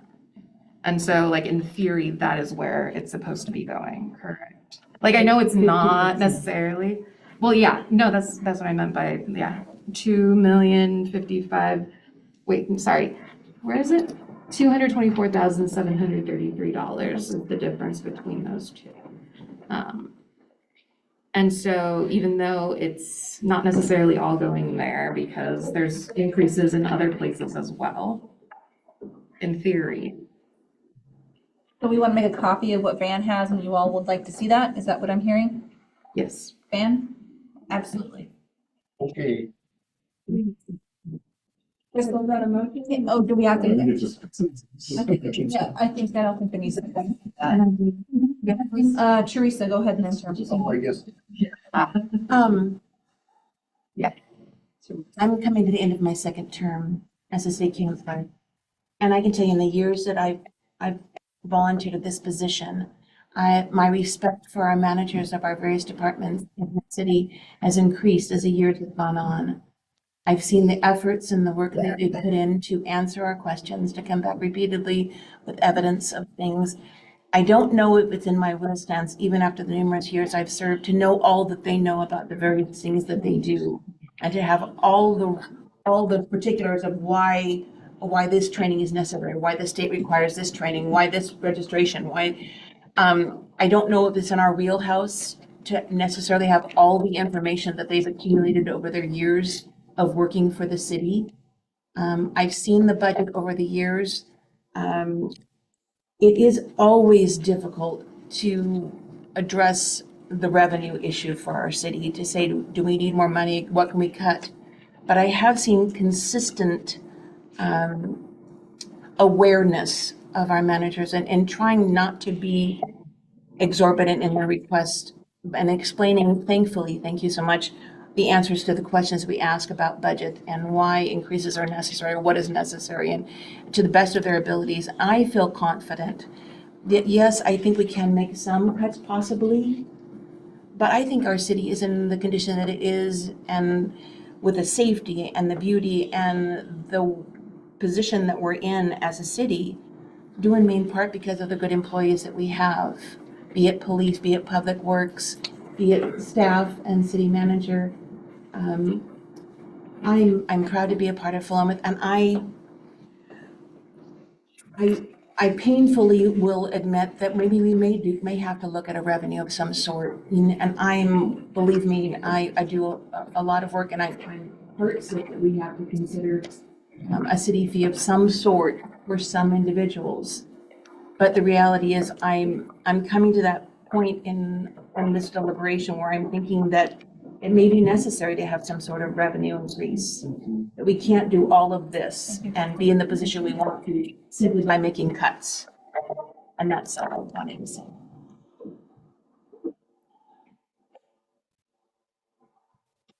Did you want to, or like, we could talk more? Well, I mean, are we ending deliberations to hear public comments? You want to hear public comments to then deliberate? We still have the capital improvement plan. Should we do that before? We do, or we just all got this from Van. Do we want to go through these? Jessica? Yeah, I was gonna say, like, I more or less said some of this before in other meetings. Like, I'm all for paying people fairly and such, and I know that there's like specific information we can't talk about now because I can't remember what was an executive session versus public session. But from what I understand, I think if we are underpaying, it's not by much when you compare it to other similar jurisdictions in size. And if we are paying over, it's not by much as, like, I feel like we're like more or less good to hold off on making any sort of increases until like for another year or two, considering the fact that we're increasing utility use by so much and it's such a hard time for everyone. And like, I don't think now is the time to increase, to have a city services fee. That said, I do want to know more about like what the suggested cuts are and whether like we can do this feasibly in a responsible way.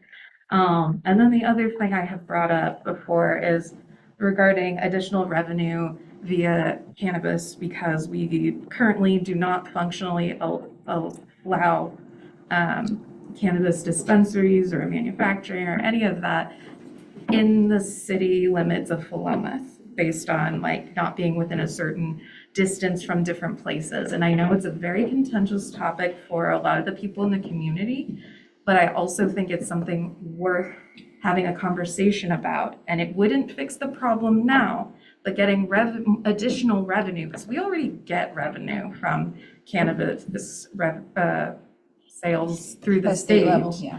Like, and yes, it won't be like a windfall or anything, but it is a potential source to include in our funding for the police department. Like it's something that we can, a little bit helps.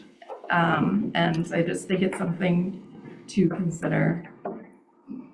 I mean, we can't right now, but just as a flagging it. I was just gonna say, just for the committee to know, the council did vote not to re-examine that. Yes. So that's sort of a done deal for this year, but. And that said, it's still something that we can work on, even if it's not on the strategic plan. If the community wants it, if we get enough. Again, I'm just saying it would be a council discussion and the council just voted not to do it. So, No, I get okay, that. all right. I'm just saying. Okay. People are our boss. Okay, we want to go through this real fast before we go through. Has everyone had a chance to look it over? Could we just, instead of going through step by step, could we just ask if there's The specific same thing, questions? yeah, the same like we've been doing? Yeah. Are there any specific questions to number 1 through 9? See the hands. Chris, hit it. Just as a general thing, I think I would oppose, I mean, I'm sure there's maybe more information, but like specifically municipal court and the city council things like flower baskets, music in the park, all like those we generate revenue from. Like the music in the park and flower baskets are funded through sponsorships and donations, and municipal court generates revenue from fees and fines imposed. So I just, for the committee, I would maybe treat those a little differently than some of the others, because like if we didn't do flower baskets anymore, we also wouldn't get flower basket revenue. So it's kind of it's a little bit of a wash where like, yeah, we could cut $10,000 out of the budget, or $8,000 out of the budget, but we'd also lose the revenue from sponsorships for that. And similar, maybe court, there might be a little more nuance to it than that, but like if we don't have a municipal court anymore, those people would go there or keep most of the revenue that would be generated from court fines. And the other ones are more just outward expenditures. If I could give you, I mean, I could do it one by one, explain why I put them on the list, if that would work. Because I could answer part of what you were asked. Well, I mean, I think we already talked about that, number one, because that would generate income. It sounds like we wouldn't get 18,000 this year because it'd take a little while to get it. But the second one, the return City Hall building funds from land building equipment to the general fund, whatever plans there might be for using that, yes, they would be put off for a time, but there's $400,000. It wouldn't, I should have started the thing with, we generate about $300,000 to $400,000 a year of new property tax income, at least by what this says, the budget says. So whatever is done in 3 years, anything that we cut back for a time could be put back in during that time period as that money comes back in. Returning to, like I said, the return to City Hall building fund back to the general fund, and there's $400,000 that you wouldn't have to raise money. I said in municipal court, I don't really want to do that. We talked about that in the 90s, and we decided it was too much of a convenience to not do it. But it is now about $100,000 difference, court fines and such. I understand, and the chief could explain that better than me, but my understanding is unless they can't, if they write a ticket for somebody speeding going down Main Street, which we all know there's a lot of speeders going down Main Street, unless it's over 40 miles an hour, the judge isn't going to fine them. So the idea is they could just give them warnings and maybe that would slow people down, but usually it takes money to slow people down. So is that correct? No. So then I've been told wrong by staff. Okay, so what is the right thing? As far as there's no limit. I mean, I've written citations in the past in neighborhoods where kids are playing at 5 miles an hour over the speed limit. No, I mean on Main Street. No, that's not true either. I mean, it could be 5 or 10 or. Like I say, city staff has told me this. I should have come and asked you. So what is it? It could be 5 or 10 miles an hour, or it could be 3 miles an hour. And he'll fine them? It's up to him. He has. No, but does he do that? Does he? That has happened in the past, yes. He has for 2 or 3 miles over? 5. Okay, well, like I say, I'm only going by what I'm told. Staff are. There's a lot of variables that come into that. You know that. There's a lot of variables. Well, like I say, I can only go by what staff tells me. Staff's going to give you general explanations to your general question. Okay, well. Did you want to go one by one, everybody? Is No, that a consensus? We want to go I one don't by think one, so. or we want to have questions? Okay. So, Chris, did your answers get? I didn't ask a question. You did. I just was making a statement. Okay. So it's number 3 and just saying I would treat those a little, I mean, I guess the education and training and travel and meals in city council, you could reduce, but those are not most of that money goes towards things like holiday decor, music in the park, flower baskets, which we try to get sponsorships and donations for. So I guess I was just saying I would treat number 3 and number 8 differently than the rest because those are actually revenue neutral for the city for the most part. Like we're not, if you cut those expenses, you're also cutting the revenue for those. So, yeah. How does the committee feel about not spending on street fund, on street maintenance? Should we let the streets go back into disrepair? Well, we're increasing the street fee by how much? By the engineering news record, I think it was 3.8. Okay. The street fund, well, when you make comments like that, I guess I do have to respond. We're setting aside $172,000 to land building equipment for streets. I said several of these are only for. Hold on, Ben. The discussion should really be on the general fund, not on the rest of the street funds, what the board. The problem's over in the street. Well, the city manager said that you really want to cut or not do street improvements, fix things. I'm pointing out that there's still money set aside for that. Okay, you got that? You got that? Right, okay. Agree. Diane, did you have a question? The bus, I think that would be horrible to cut it out. I am happy to hear that we're in new negotiations, but there are people that depend on that bus to get to their jobs or to their school or to a lot of things. And just because we don't see, I'm speaking just because we don't count how many people are on the bus doesn't mean there's not very many people. It's 147 per day, it said. Writing, I think that's not a viable Well, like I said, option. on that, you all see people on the bus, the few that you see. You know you don't see 147 every day. Most of it is in Corvallis. And as I started out the whole thing, I said there's a lot of them I don't necessarily want to do. I'm just saying these are things that could be done. I think you're making assumptions that they're all Corvallis or whatever, because there are kids that go to the Philomath High School, they ride the bus. There are kids that go from the high school to their job, and those are Philomath people. And I don't know if that's the right discussion here for all that. Yeah. So, In terms of the budget, I mean, now learning that what we did tonight, or learning what I did tonight about the bus, I'd probably want to take that off because I didn't realize that all that money that we get is actually grants, it's not fees. That part that bugs me that we can't call things what they are, but because I wouldn't have even have brought that one up if it had been correctly. Jessica, no? Chris?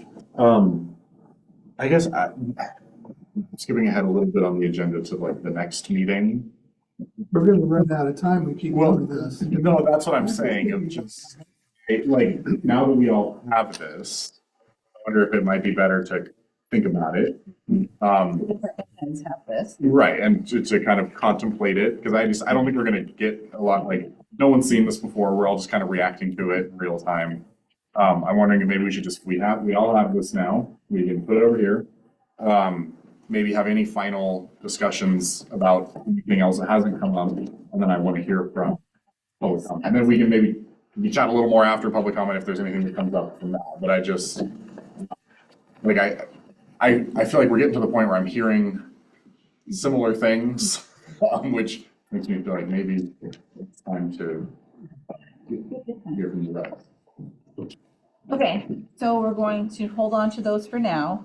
And now we talked about the capital improvement plan first before public comments. Maybe just because that's still part of the budget. Should we finish that up or? I'll just summarize real quick. So we provided you the current utility fees, residential, non-residential. So that you can see all of those, and then you can see current, and then what the proposal is for July 1st, with some agency approval of utility preschool. So then starting on page 21 is the 3-year capital improvement plan. So this goes through finance admin, public works committee, goes through public works committee and then goes to the city council. City council's not approved this yet. So it's hence the big draft stamp down the middle. But essentially we will look at each of the street, water, sewer, parks, and we look out 3 years on what projects are planned based on the master plans. Master plans are based on either things wearing out or growth that we're seeing in certain areas of the city. So those plans get selected, and then we try to match that with the funding source, which is kind of the top part. And so I'm looking at the street fund, it's just the first example. You can see at the top, you've got cash carryover from the previous year. Appropriations of revenue, that's money that's transferring in. So that's the transfer from general fund into the street fund. You've got a grant that came in for the EV charging station, Safe Routes to School grant that we're projecting to go after, not this fiscal year, but next fiscal year, 27, 28. Anyway, you can kind of look down, capital allocation, we've got half of it last year, the other half of it this year. And then each of the projects are listed out, and at the very bottom, there's a street project narrative, which again, just gives a little bit of a summary. So each of them function the same way. Again, we try to look out 3 years as best we could. We've talked in reference to going out 5 years, but really 3 we feel pretty solid about. You get out to that 4th and 5th year, things get really squishy and it's almost less helpful than it is helpful. So we've kept it at 3 years to be pretty consistent, deal with a little bit better numbers. So again, I know you just got this late last week as well. If there's any specific questions on it, happy to take that. Again, this still needs to go to the city council to get approval. It's like a 3-year capital. The projects that do get identified in here are then rolled over into land building equipment in the budget. And so that's where you'll see those same numbers reflected in land building equipment under the project section.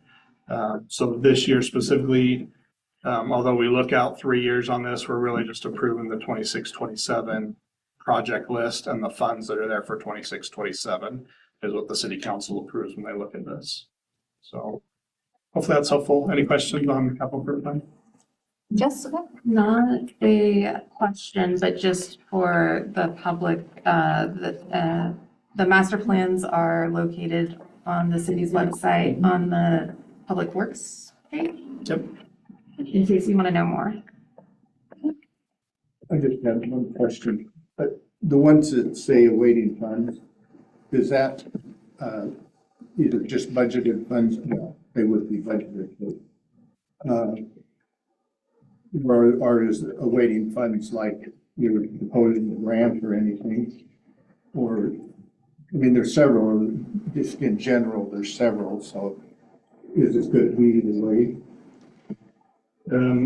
Yeah, it would be either way. It could be allocations of money transferring over. It could be money transferring from the utilities into land building equipment. So like a water project, we take water utility rate funds and we transfer that into land building equipment. It could be a grant if it's grant eligible. Some projects are more grant worthy than others. Typically, if you're just replacing pipe for pipe, those aren't real sexy and you don't typically get grant money for those. There's a sewer project, as we talked about earlier, the $2.9 million sewer project, which also doesn't sound very sexy, except that it's going to open up a whole area of northern Willamette to be able to be developed that can't currently be. So we have a sexy sewer project. Yeah. Only in Philomath. Street projects, if it's, street crossings, there's a project on 17th Street. We're trying to replace the current crossing at 17th with a better, the rectangular rapid flashing beacon crossings like we have on the highway now. That's an expensive project. We're trying to get a grant for that one. So pending funding, yeah, it just means it's kind of next in line on the master plan for projects that need done, but we haven't identified the funding source for it yet. And we know, especially if I'm looking at like streets, you look at those balances and we start getting down pretty low, too small to do any big projects there. So any combination. SDCs I didn't mention, but if it's SDC eligible, which means it's expanding the system, so like a new road, a new pipe, we can use system development charges that the developers have paid to the city when they develop. We take that money and we use it to expand the system to support that new growth, or just to expand the system overall to support growth. So anytime that we can use SDC funds for a project, we do. It's just a matter of how much we have. If we don't have development going on, we're not collecting SDCs, which means we don't have SDCs to spend on projects. If we get big development projects, the example I like to give is like the Boulevard Apartments, when they came in for all the hate that the Boulevard Apartments got when they came in, because they were so big. They paid over $200,000 worth of park SDCs, and we were able to give that money to the school district to build the tennis courts, which the community had been trying to raise money for years. And it was only because they came in, they gave that one-time shot in the arm, $200,000 for parks, and we got tennis courts that we were able to get built. So some of those projects are dependent upon growth coming in, paying SDCs, and we can use that SDC money to get that. If it's not coming from SDCs and it's not coming from grants, typically it's coming from utility ratepayers, right? I was just gonna add one, earlier I had talked about pausing maybe some of the contributions towards saving for some of the upgrade remodel projects for buildings, and Van said something similar, just that would be on this facility improvement schedule. Under the library upgrade remodel, police upgrade remodel, city hall upgrade, just for context, that's kind of what I was referring to. I'm not saying we need to decide anything on that right now, but just, yeah. And I guess, sorry, and public works upgrade remodel, I didn't mean to. Yeah, and I did some quick math, it might be wrong, but if we didn't do any allocations into facility improvement schedule or put any money towards, we don't have any money scheduled to put towards new money towards city hall upgrades or remodels. There is 53,000 going to police, which right now we've got listed for parking lot landscape restoration and HVAC rehab eventually that needs done. So it's 53 or 58,426. For library, similarly, we could not put money towards future library, parking lot, HVAC, and upgrade remodel, that's 38,000. And then if you jump down to public works, between all of the public works building itself and everything else, $30,000. So, 30 plus 40 plus another just under 60. So 130. So that would be some money that we wouldn't be transferring out of the general fund into there. Although I don't know if public works, does that all come out of general? Is that kind of the different utilities? It doesn't, that comes out of the utilities. All right, so Touch it. not public works, but city hall, which isn't, we're not doing this year, police and library. And then parks, we didn't transfer any money in for parks this year either, just because of the, so. Diane? I have a question about the ADA remodel part that we're going to do. Are we compliant with what we have now? And I seem to recall that our ADA parking was here and the entrance was down there. Is that been fixed at all? Or no? So I mean, when you're talking about cutting and tabling all of it, that seems I think a tough decision. I don't know why I can't think of it, public works or finance admin. What committee are we taking this to? Public works committee? I think finance admin. Finance admin? I don't know. Okay. Okay. It's gone back and forth It went to before. public works. It went to public works? Yes. Public works. So when we took this to I'm on public both of works, those. the CIP to the public works committee, which is 3 members of the city council that specifies, like specifically looks at this project or this capital improvement plan. We had discussions with them about looking at that project specifically and maybe trying to weed out what is ADA compliance, what is employee security, what is aesthetics in the front, Sure. and maybe trying to tease that out a little bit more. And so we committed to doing that. So we'll be going back to the finance admin committee with that project. And that's not new money coming in, that's the existing 421,973. If there's a way that we can do some of the ADA compliance, employee security, those things without spending all of that money, then that's what we're looking. Are we good with that? Then All right, just one question. For the infrastructure improvement schedule for parks, if it's coming from SDC improvement, it wouldn't affect the budget, correct? Like the general fund budget, correct? Sorry, I was like, if you were to hold off on, I was thinking the Mill Pond Park upgrade, or if we were to potentially move it somewhere where it's needed, but I think I answered my own question. Well, thank you. Just because wondering about, will it be done in this fiscal year, Is it? And the last two pages, just to finish off the capital improvement plan, is the vehicle and rolling equipment. And so that just goes through all the equipment. Again, you can see pattern wise estimated cost, what we're projected. They have how many years until we have to replace it. And then we figure how much money per year we need to put aside so that when that piece of equipment runs out of steam or is no longer serviceable to the city, then we can replace it. So we try not to borrow money to buy vehicles. We try to put money aside every year so that we can pay cash for vehicles. We get a better deal when we're paying cash. We also don't have to pay interest on it. So in the end, it saves money. And this money that we set aside goes into the local government investment pool. We actually gain interest on it while we're saving. I mean, it's like your regular savings account, right? But in savings, you actually earn interest. It's time to buy the new pickup truck. You sell the old one, you buy the new one with cash. That's what we're supposed to do, right? But never able to get ahead of that. I always have a car payment. People get ahead. As a city, that's the model that we follow, and it works really well. Saves us money on interest and gets us a better deal when we're selling. And the back page is vehicles. Police vehicles. Police vehicles, we essentially, with 6 vehicles, we need to buy a new vehicle every year. That's the way it works out. They last 6 years. We have 6. Every year buy a new one. 90,000 is a little on the high end on the budget wise, but that's where it's going to be within the next couple of years. So we put it at 90. That's the money we're transferring over. That pays for the vehicle. To outfit the vehicle is crazy expensive. Almost as expensive to outfit the vehicle as it is to buy it. By the time you get the roll bar, the sirens, the radios, the safety equipment, specialty tires, the whole bit, it's expensive. Don't get Dave started.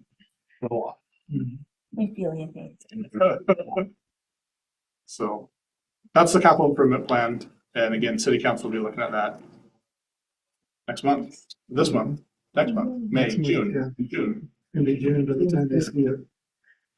All right. I think we can move on to public comments. Do we have a spot for these public comments to be heard? Do we want them to just come right to the Deanna. Yeah, the Deanna spot? Okay, I'm gonna go in order from which I received speaker request form. And as a reminder, each public comment we keep between 3 and 5 minutes.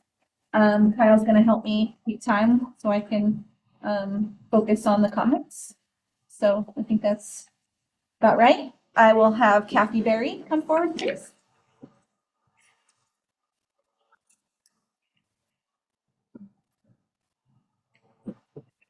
Kathy, just real quick, please out loud, what's your name? State your name.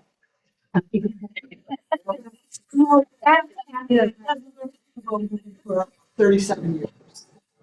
I live in a tiny 2-bedroom house. And now my utility bill for water, sewer is now higher, or will be in July, than my electric bill that is on average. So another $14 increase is very hard on my budget. So I'm going to say that right off the bat. However, the things that I've heard tonight, the increases to me for the police department, that's a big thing for me. I think that is necessary. We are a small community. The turnover is still going to be high, unfortunately, because we can't offer the stepping stones that, good officers are going to be looking for. That's true even in just the working class.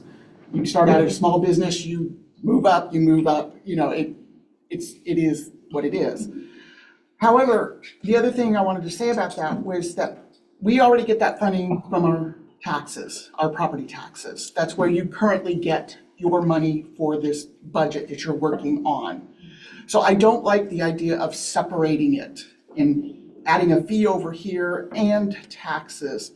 From a simple standpoint, it starts getting confusing to the average Joe that we've got money coming out for police over here, we've got money coming out for police over here. I would rather see us go and put a vote to the people asking, hey, we need this money for this reason, and, you know, propose an increase to our taxes for that. It keeps it in one location.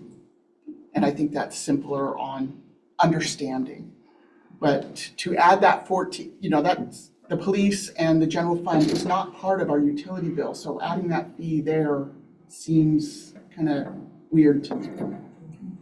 So that's just my input. Thank you. A couple more minutes, yeah, thank you. Okay, thank you. John?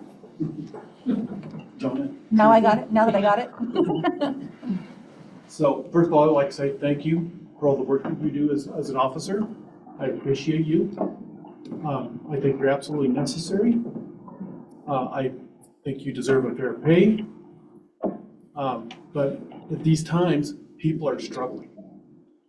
They're having troubles paying their bills. This town is having troubles paying their bills.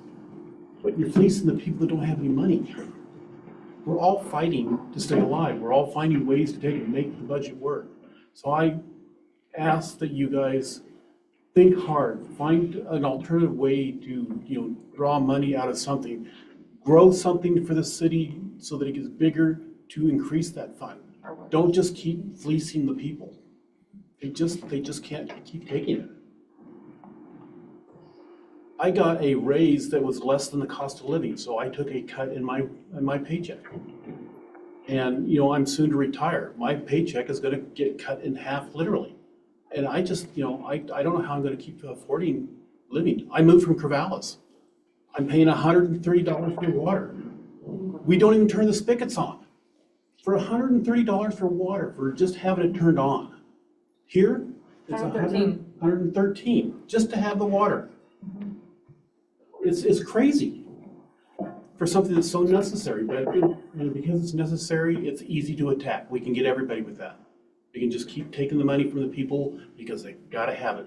You can't turn it off. So please be mindful of people and, you know, find a way, be creative, do something that will work for everybody. Thank you. Thank you. Thanks, John. Tom?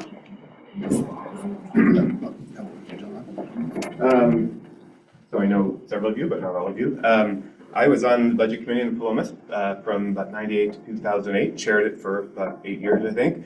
And then between school board work, I've been on the school board, and that, I should start with that. I'm Tom Cliffell, I'm the chairman of the Philomath School Board, and that's primarily what I want to address you from that perspective. So between 12 years of doing school board budgeting and 10 years here, I've got well over 20 years of doing municipal budgeting here in Philomath. So I have, I think, a pretty good handle on this. First of all, I fully and completely support that we need to fund city services. And there's no question this is a revenue problem. I completely get, again, from my 20 years of doing this, that the Measure 5 caps revenues, but it doesn't cap inflationary expenses, right? So I completely understand that. The school district has the exact same problem. But you can double that because when we have declining enrollment, so if the state says we're going to pay you less per student each year, and then you also have less students, it can be devastating to us. I was on the school board from 2007 originally to 2017. I'll remind you all what happened in 2008. For 8 years of my 10 years on the school board, we were cutting budgets every single year. So I've been here, I understand this. This year, we had to take $1 million out of our $21 million budget, so about a 5% cut. 8 people won't be with us next year. Fortunately, it's mostly through attrition. We are just not replacing 8 people. And then there's $400,000 that we're not transferring into our reserves for technology and facilities. We can't just add a fee to cover these shortcomings, right? And I think the fire department's in the exact same boat, right? We have to provide a free education. Yeah, there's sports fees and things, for extracurricular, but we can't just say, oh, sorry, it's costing more. So when your kid shows up, we're going to charge them $100 a month or whatever it is to help close that gap. And then, of course, the city, you guys can and are increasing utility fees, and then we're talking now the city services fee on top of that. So our only option in the school district, and the same with the fire department, is a local option levy, which we passed, I think it was like 15 years ago. The first time we put it on the ballot, and we are very clearly articulated, without this, we're gonna lose this many teachers. We're gonna have to close this program. We're gonna stop funding music. We're gonna not be able to do these facility issues. We very clearly articulated. Took it to the voters, 52% of them, by a hair's margin, we passed it. Every 5 years, you have to renew it. 5 years later, 65% approved it. My understanding from the superintendent, the last time we went through it, I think 3 years ago, it's over 70% approved it. So, but the voters got to decide. That's what I really want the city to consider, budget committee and the city council. Basically, what Kathy said is by imposing the fee, you're bypassing the voters. And you're not, they have the choice of voting the local option levy for the school, the local option levy for the fire department. It would be great if you need more revenue that they get that choice and they get to weigh those, as opposed to it just being imposed on them by, granted, you're all, city council is duly elected, but again, you're a representative, you're not, it's not a direct vote of a pretty significant increase.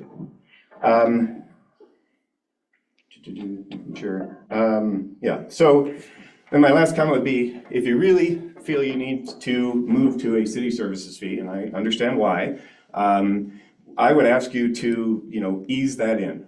$14 a month is a big jump. Christopher talked about find that mix, go to $5 or $6 this year, and find some cuts to get through. Like I said, we're losing 8 people in the school district this year. And then I can't encourage you enough, look at a local option levy. It gives you 5 years. You can figure out how much you want to, whether you want to go for the whole, there's a maximum you can go for, you go for all of that or some portion of that. And I know it takes time. It was a huge effort. I was on the campaign. We passed it with 52% vote. By the way, I was running for re-election that year. I didn't campaign for myself. I campaigned for the levy. I got 52% of the vote too. These people tied me to that levy. Anyway, I was excited because it saved our bacon. You did not have to lay off. Literally, it was like I think 20 staff. And then that levy has now been renewed twice, and we're going to have to renew it again next year. So anyway, that's all I want you to consider. Obviously, you're not the only entity in town. You've got us and the fire department. So keep us in mind as you go. Excuse me, as you go through this. Thank you. Thank you. Thanks. Catherine?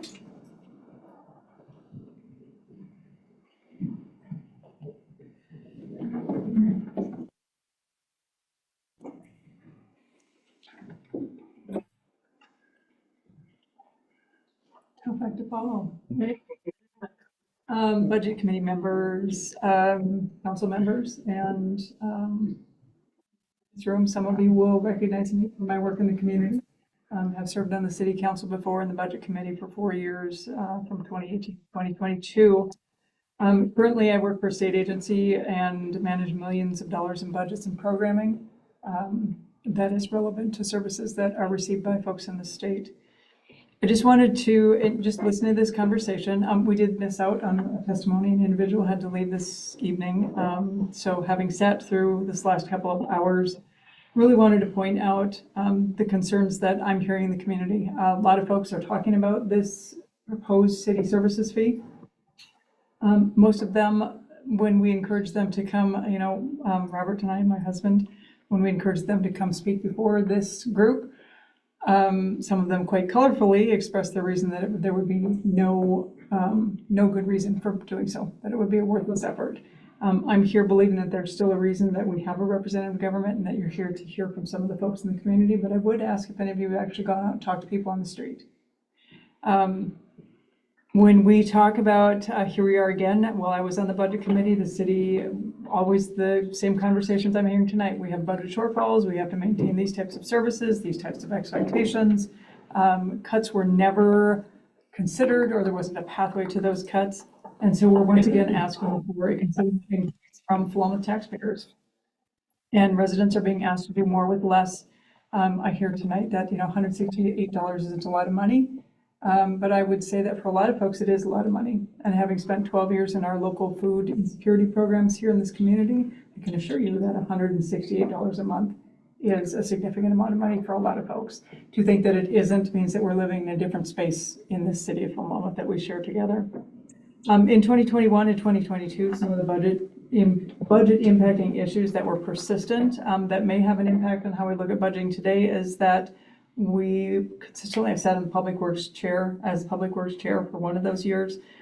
We had failing public works infrastructure from the 1950s because it wasn't prioritized, meaning we hadn't budgeted, that's not this necessarily Chris Workman as a city manager, but over decades hadn't prioritized things like sewer and water lines or water treatment plants, and maintaining those or preparing for the expenditures. So we depended on the legislature to fund our water treatment plant costs, and we still have not had that water treatment built. We have missed, through lack of follow through on housing development, their investments in infrastructure for our city. We've not followed through in those spaces, and it's come back and it's cost the taxpayers to fund those infrastructure costs. And we've seen that repeatedly from Quail Glen to Heather Glen to Mill Pond Crossing to some of the other development areas as well. Cost overruns in big projects, and then costs of litigation, which seem to persist even since I was on the council. And I think we can do better, and maybe that's what I'm here to ask, is that I think that this body can do better in how we look at things. Our dependency on engineering firms and consulting firms without full transparency was a conversation of our budget at the time, and those also have impacts, very significant financial impacts. I'm asking you to take a temperature of where we're at economically speaking and politically speaking, and just have a sense of awareness. Benton County is now the 4th highest taxed county in the state of Oregon. And we certainly are not the 3 counties that tax more are metro counties. So Multnomah, Washington, you know this, right? Multnomah, Washington, and Clackamas. We don't get metro services in Benton County, and yet we're paying metro service level taxes.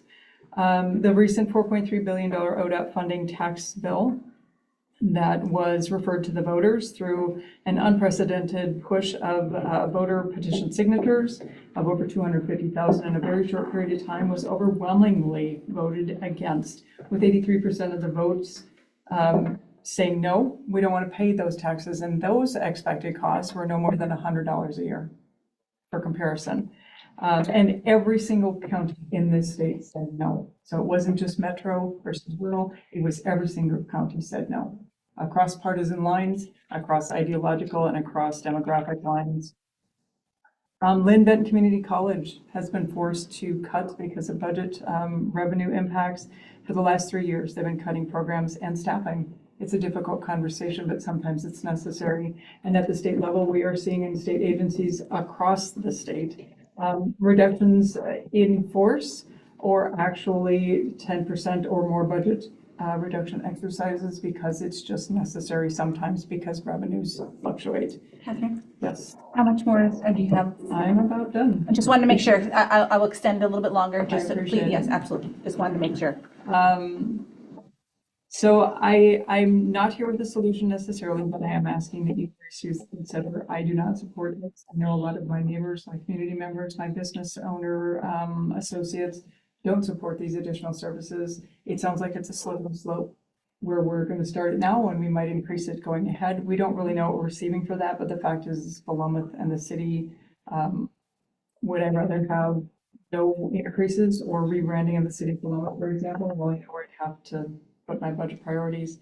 We're already expensive place to live with a city of 5,800 people roughly, with very high city services rates, high SDC costs, and some of the highest tax districts in Benton County. Budgets are hard and reducing them are harder, but in an economically challenged and politically challenged era, taking steps to maintain affordability, fiscal accountability is essential, and I'm also going to consider that. Thank you. Thanks, Catherine. Appreciate it. Robert?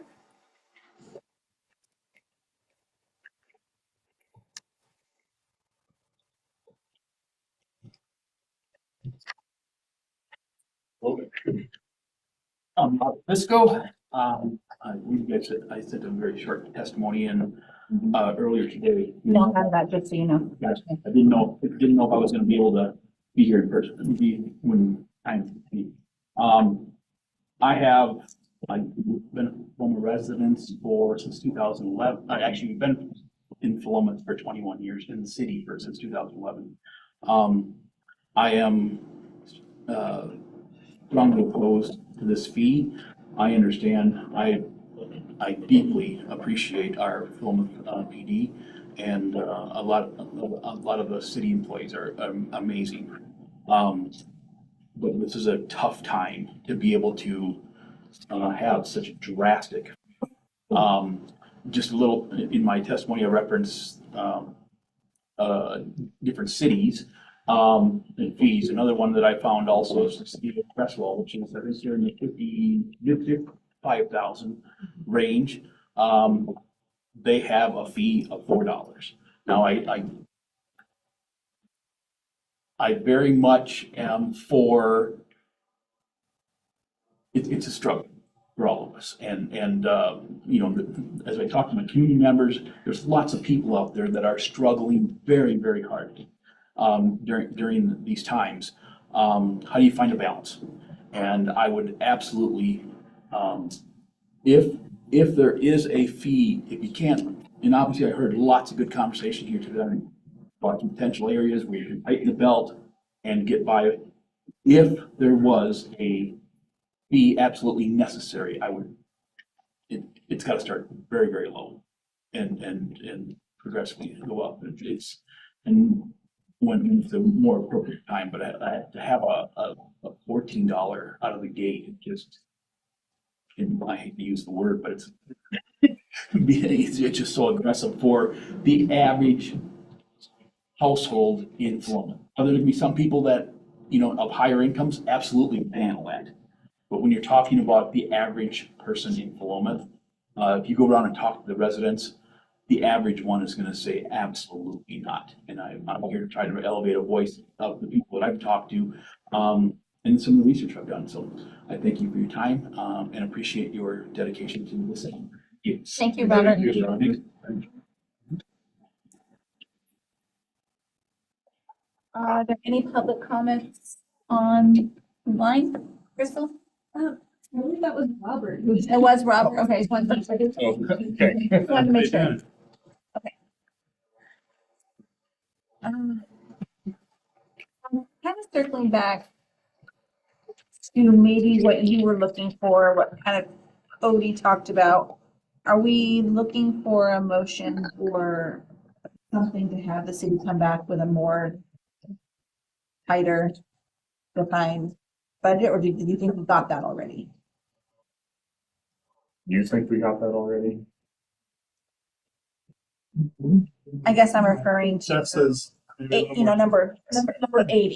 Yeah. Like we kind of got off on different paths, so I'm circling back before we end this. Like, are we looking for another one come our next meeting? I personally, We're looking for a motion, maybe, perhaps? sure. Let me just, I'm thinking exactly what.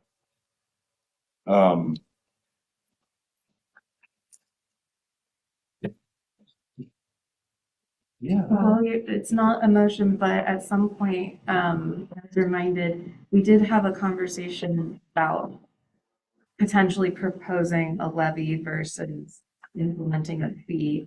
And so I don't know if, or at least council did. And so I don't know if the city manager wants to give like a brief summary as to why it's become a city fee as opposed to proposing a levy. Yeah, I was looking I at my can't quite remember why. memo again that I put out. I can't remember if it was in the memo for the budget committee or the memo to the city council previously, but staff came to the city with kind of several options of ways to, look at either some cuts. We also looked at local option levy. We looked at a city services fee. We talked pros and cons of all of those. And the direction that staff was giving was to go ahead and build the fee into the budget to talk about with this budget review committee, which is what we did.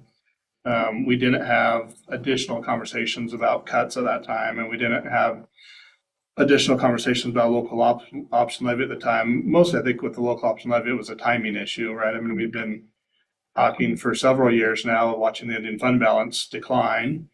And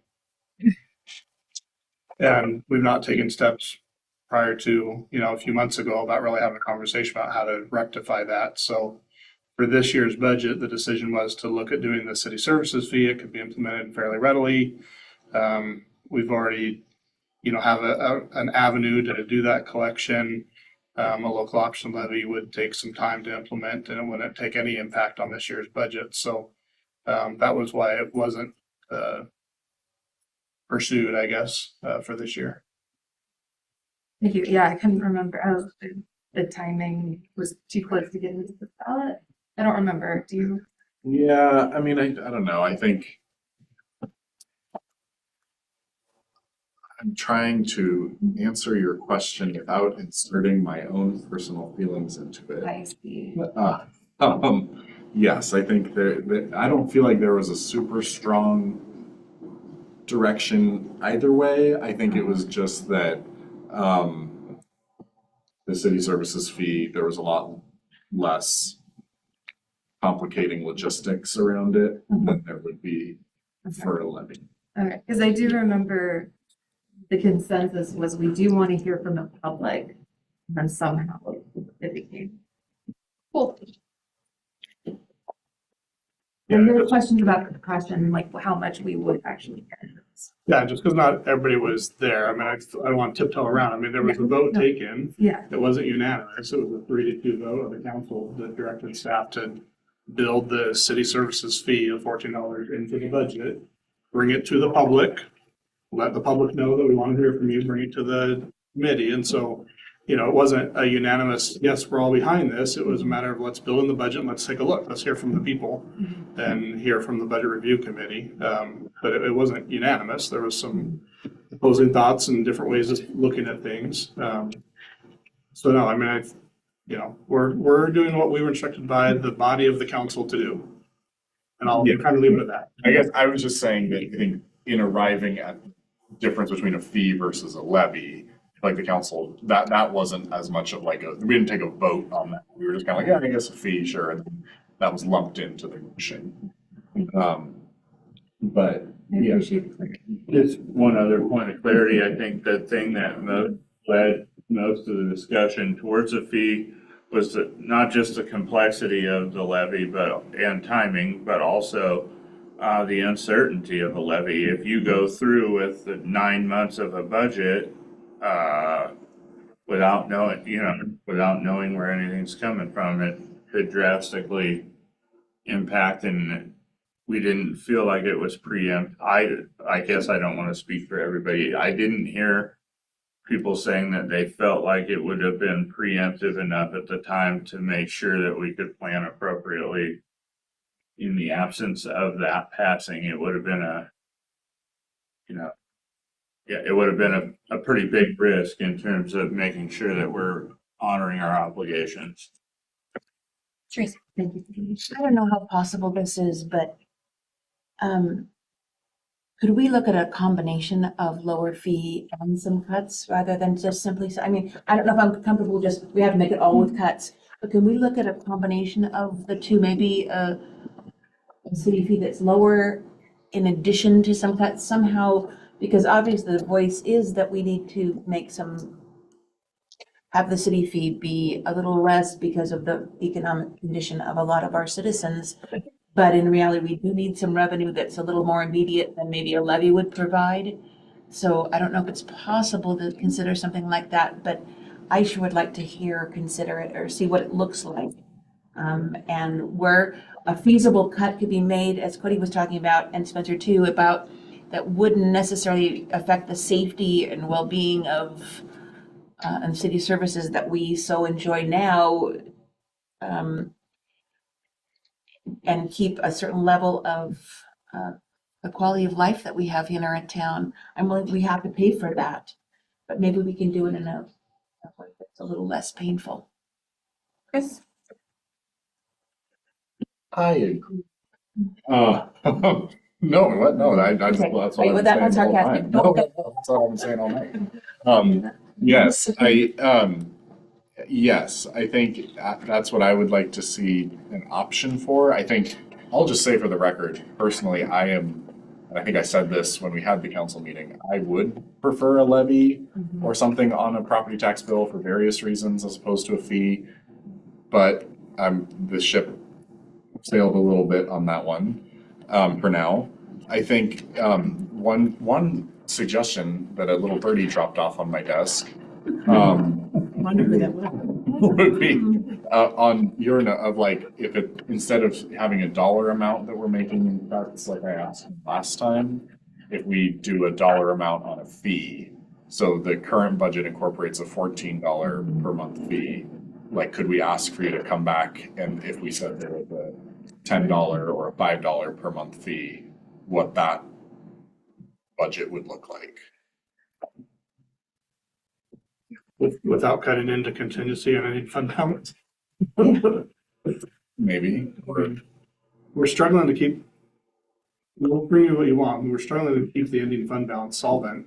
We can pay salaries from July through November. Yeah. So that can only drop so far before we're borrowing money to make payroll. And so,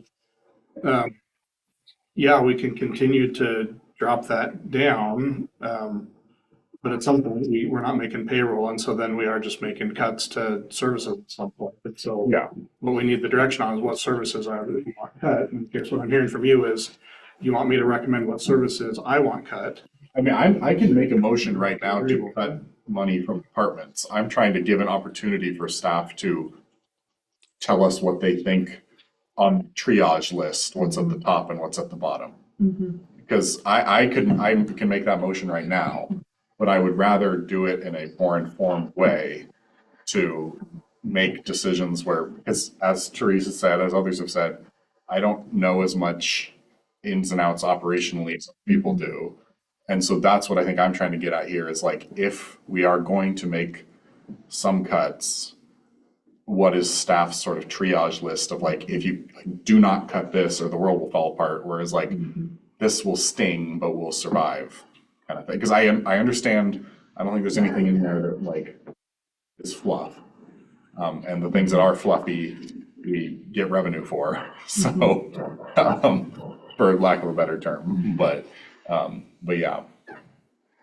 Yeah, we can bring back a list. Okay, for both of those, or what do we want to ask for? I'll provide a list of cuts that could be made to each of the departments and what the consequences of the cuts would be. And then based on that information, the budget committee can decide whether they want to make those cuts and have those consequences or leave them in there and keep the fee amount where it needs to be. Could we have that, like, if it's in a sort of triage list, then could we have a marker for like, down to here would be a $10 fee and down to here would be a $5 fee? And down I would like to see from 10, 5 to 0. Yeah. We need to be realistic. Well, Because the council's given staff some direction about a $7 fee that I think we want to be a little bit careful on the budget committee going contrary to direction that staff's been given on a fee already. Fully agree with that. Fee. We've not adopted any fee. right, so it shouldn't have been something that budgeted in as a, We're negotiating in good faith with our police department based on fees that would be collected to generate new revenue to pay for those negotiations. So we can back off of those, but we're gonna lose good faith with our union and our negotiations from now for a long, long time. So I would strongly recommend not going backwards on that dollar amount, which is at $7 right now. I hear you. I think the committee would like to see a $10, a $5, and a $0. So we would like to see that. Strongly advocated. We'll oppose it, but we will provide it. Thank you very much. So you've already negotiated that you have a $7 fee? No. You just said that that's what they're expecting. Or that, He said that's what we discussed. right. And then they'll be mad if they don't do, you don't do at least that. Sure. I know. Yeah. Well, could we, So, I don't want the budget review committee to put the city council position where the city council has to back out of a discussion that was already had. you can't do that. Diane. I have 2 or 3 things, sorry. First of all, isn't there a cost for us for a levy? Do you know what that is? Do we have to print the ballot? I mean, Yeah, we probably would. We'd have to ask for We it. have no idea. If we go in with a general election, it's just gonna be attorney fees and prep fees and things. It's not substantial. There is a weird thing in state law where cities don't have to reimburse the county for levies, but districts do. So sorry about that, but it works well for us.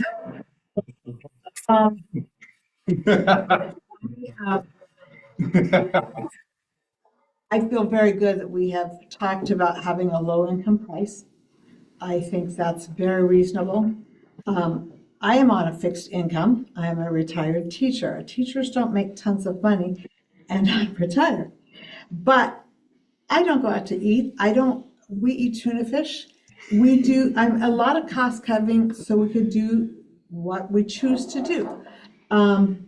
The fact that I see lines at every coffee shop that I go to, straight out to the street, tells me that there's expendable money that people are using and they're valuing their coffee. I get that.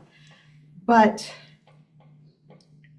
I don't think we should be pretending that the majority can't afford the $14 fee. If they're in line for coffee every day, they're paying more than that in 1 week of coffee. And you can make coffee at home. I just wanted to point that out because that's what I do. Anyway, but I don't think, and I have talked to several community members and they said, what's this fee about? And once I explain it, about 50% so we can hopefully retain some police and for our general fund ending balance. They said, oh yeah, I support that. One of my neighbors who's a crotchety guy and he might have had some run-ins with the police, but he wanted to give all of his $14 to the police. So I was taken aback, but yeah. So there are people out there that are supportive and I realize it would have been really great if they showed up.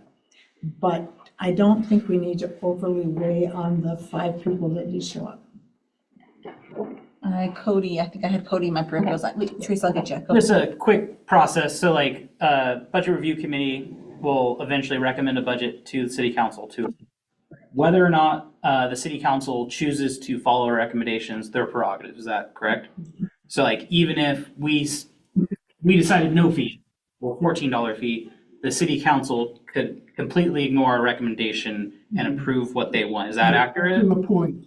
There's some limitations on That's- that. Council can vary the budget from what the budget review Right. committee approves. 10%. Yeah, it's about a 10% variance. Okay, I just wanted to, without trying to, bad faith bargain on city council's part, that's not this bar. I was just wanted to. Right, yeah, keep the 10% in mind, though, so they can vary it 10% from what this committee approves. So Otherwise, it'd have to go back to a budget review committee, or what would, say if they disagreed, it'd have to get kicked back to Yeah. us? Like if and the then- council wanted to adjust it by 12%, it would have to go back to the Okay. committee. No, thank you for that. Out there real quick. There's no time for it. We've got one more meeting coming up. So whatever we do here, pretty much what y'all want to see. we can block out June 30th and we can be here. Yeah, it gets difficult. We want to get to this. There's too much of the other side to me. I'd like to maybe recommend one modification to our request.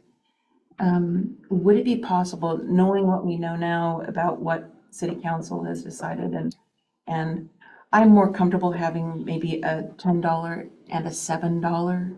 When we're negotiating with a union, I think it is always wise to try to keep relationships in a positive and let your word and integrity stand with what when you're going forward. So I'm much more comfortable in saying, well, I'd like to maybe see a $10 fee and a $7 fee, and then maybe a 0 if there is. But I think that is more likely, and as far as keeping relations good with and conversations that we've had at city council as well. Can I just respond to that? Yes. Just, I hear you. I think I'm just looking at it as like a sliding scale kind of like, I'm not saying we would do a 5 or a 10, we might do an 8, we might do a 3, we might, but just, those are kind of easy. The big kick. Yeah, so I Tape measure. I also think it's important to know, like, to the point of any negotiations or anything like that can be important context on the scale of like, if you go below this level, you'll piss off these people. Like, I think that's important, you know, to be included, but I just think the committee needs all of that. I don't think we should cut off the scale at some point, kind of.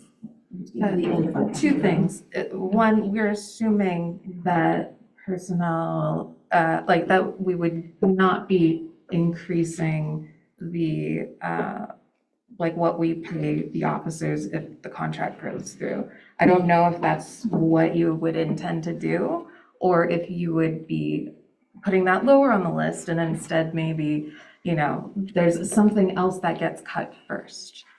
So that's one thing. So I don't think we should automatically assume without input from chief on what would initially be cut when, hence the request.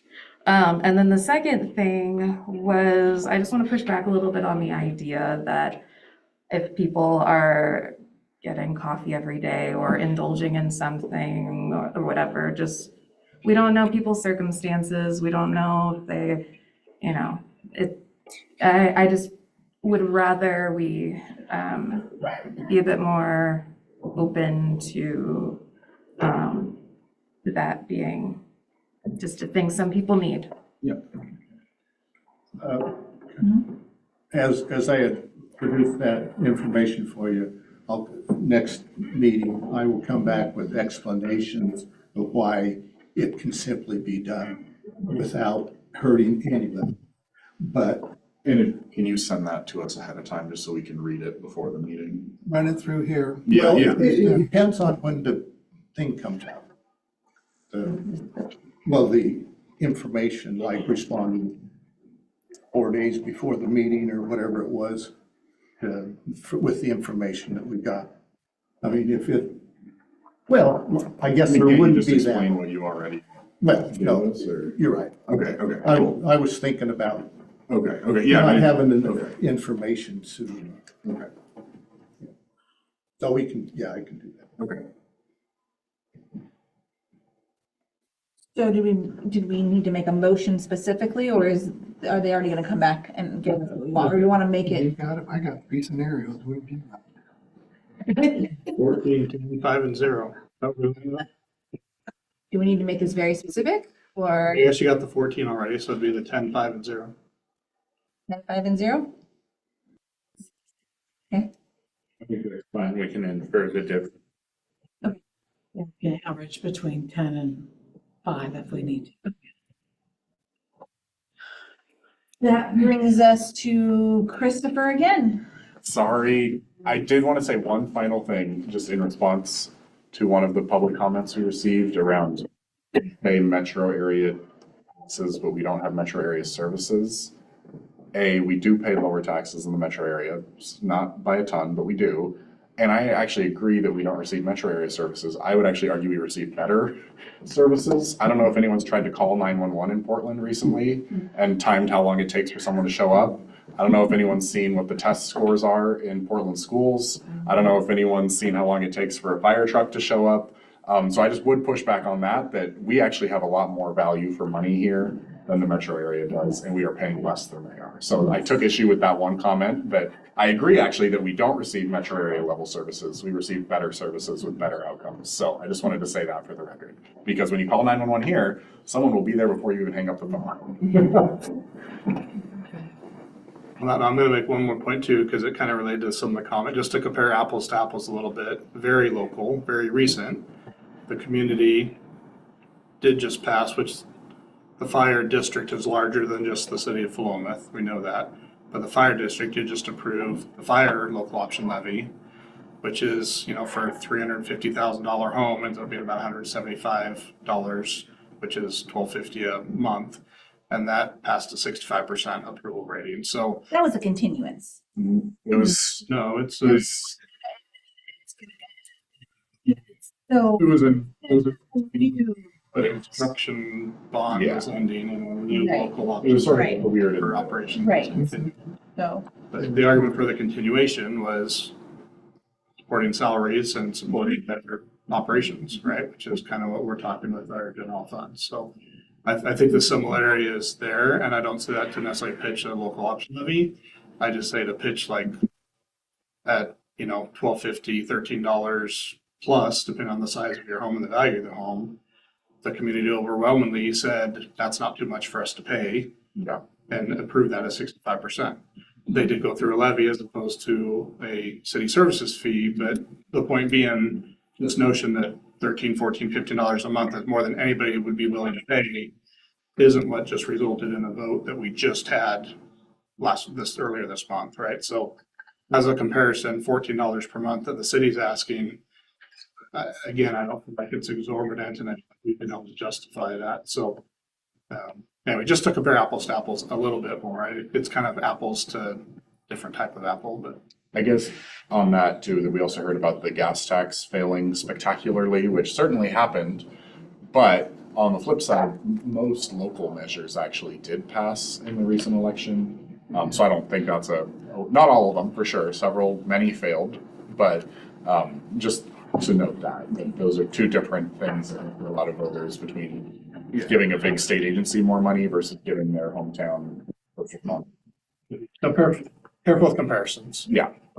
Last question, Diane. Well, I think the fire department, everybody thinks that's wonderful and we should support them. I think they think that of the police department and the library. But when it comes to City Hall, there's a big old building vision in front of them and not people, and they don't realize. So I don't think a levy would do well from us. I think from the police, from the library, from the fire department, it would do well. But it's just my feeling of the community that I've lived here 45 years. $3,000 with the levy would all go towards the police, and the money that currently goes to police would all go into the general fund and support the ending fund balance. It's just the game that cities play, and I feel like to the city's credit, both when we did the general fund fee and with the city services fee, I feel like the city's being very transparent on what the money's being used for, right? It's not going towards parks, it's going to stabilize the general fund. And that's ending fund balance drop down, and that's all of the departments, right? And half is rough minus is police to help those salaries be more competitive.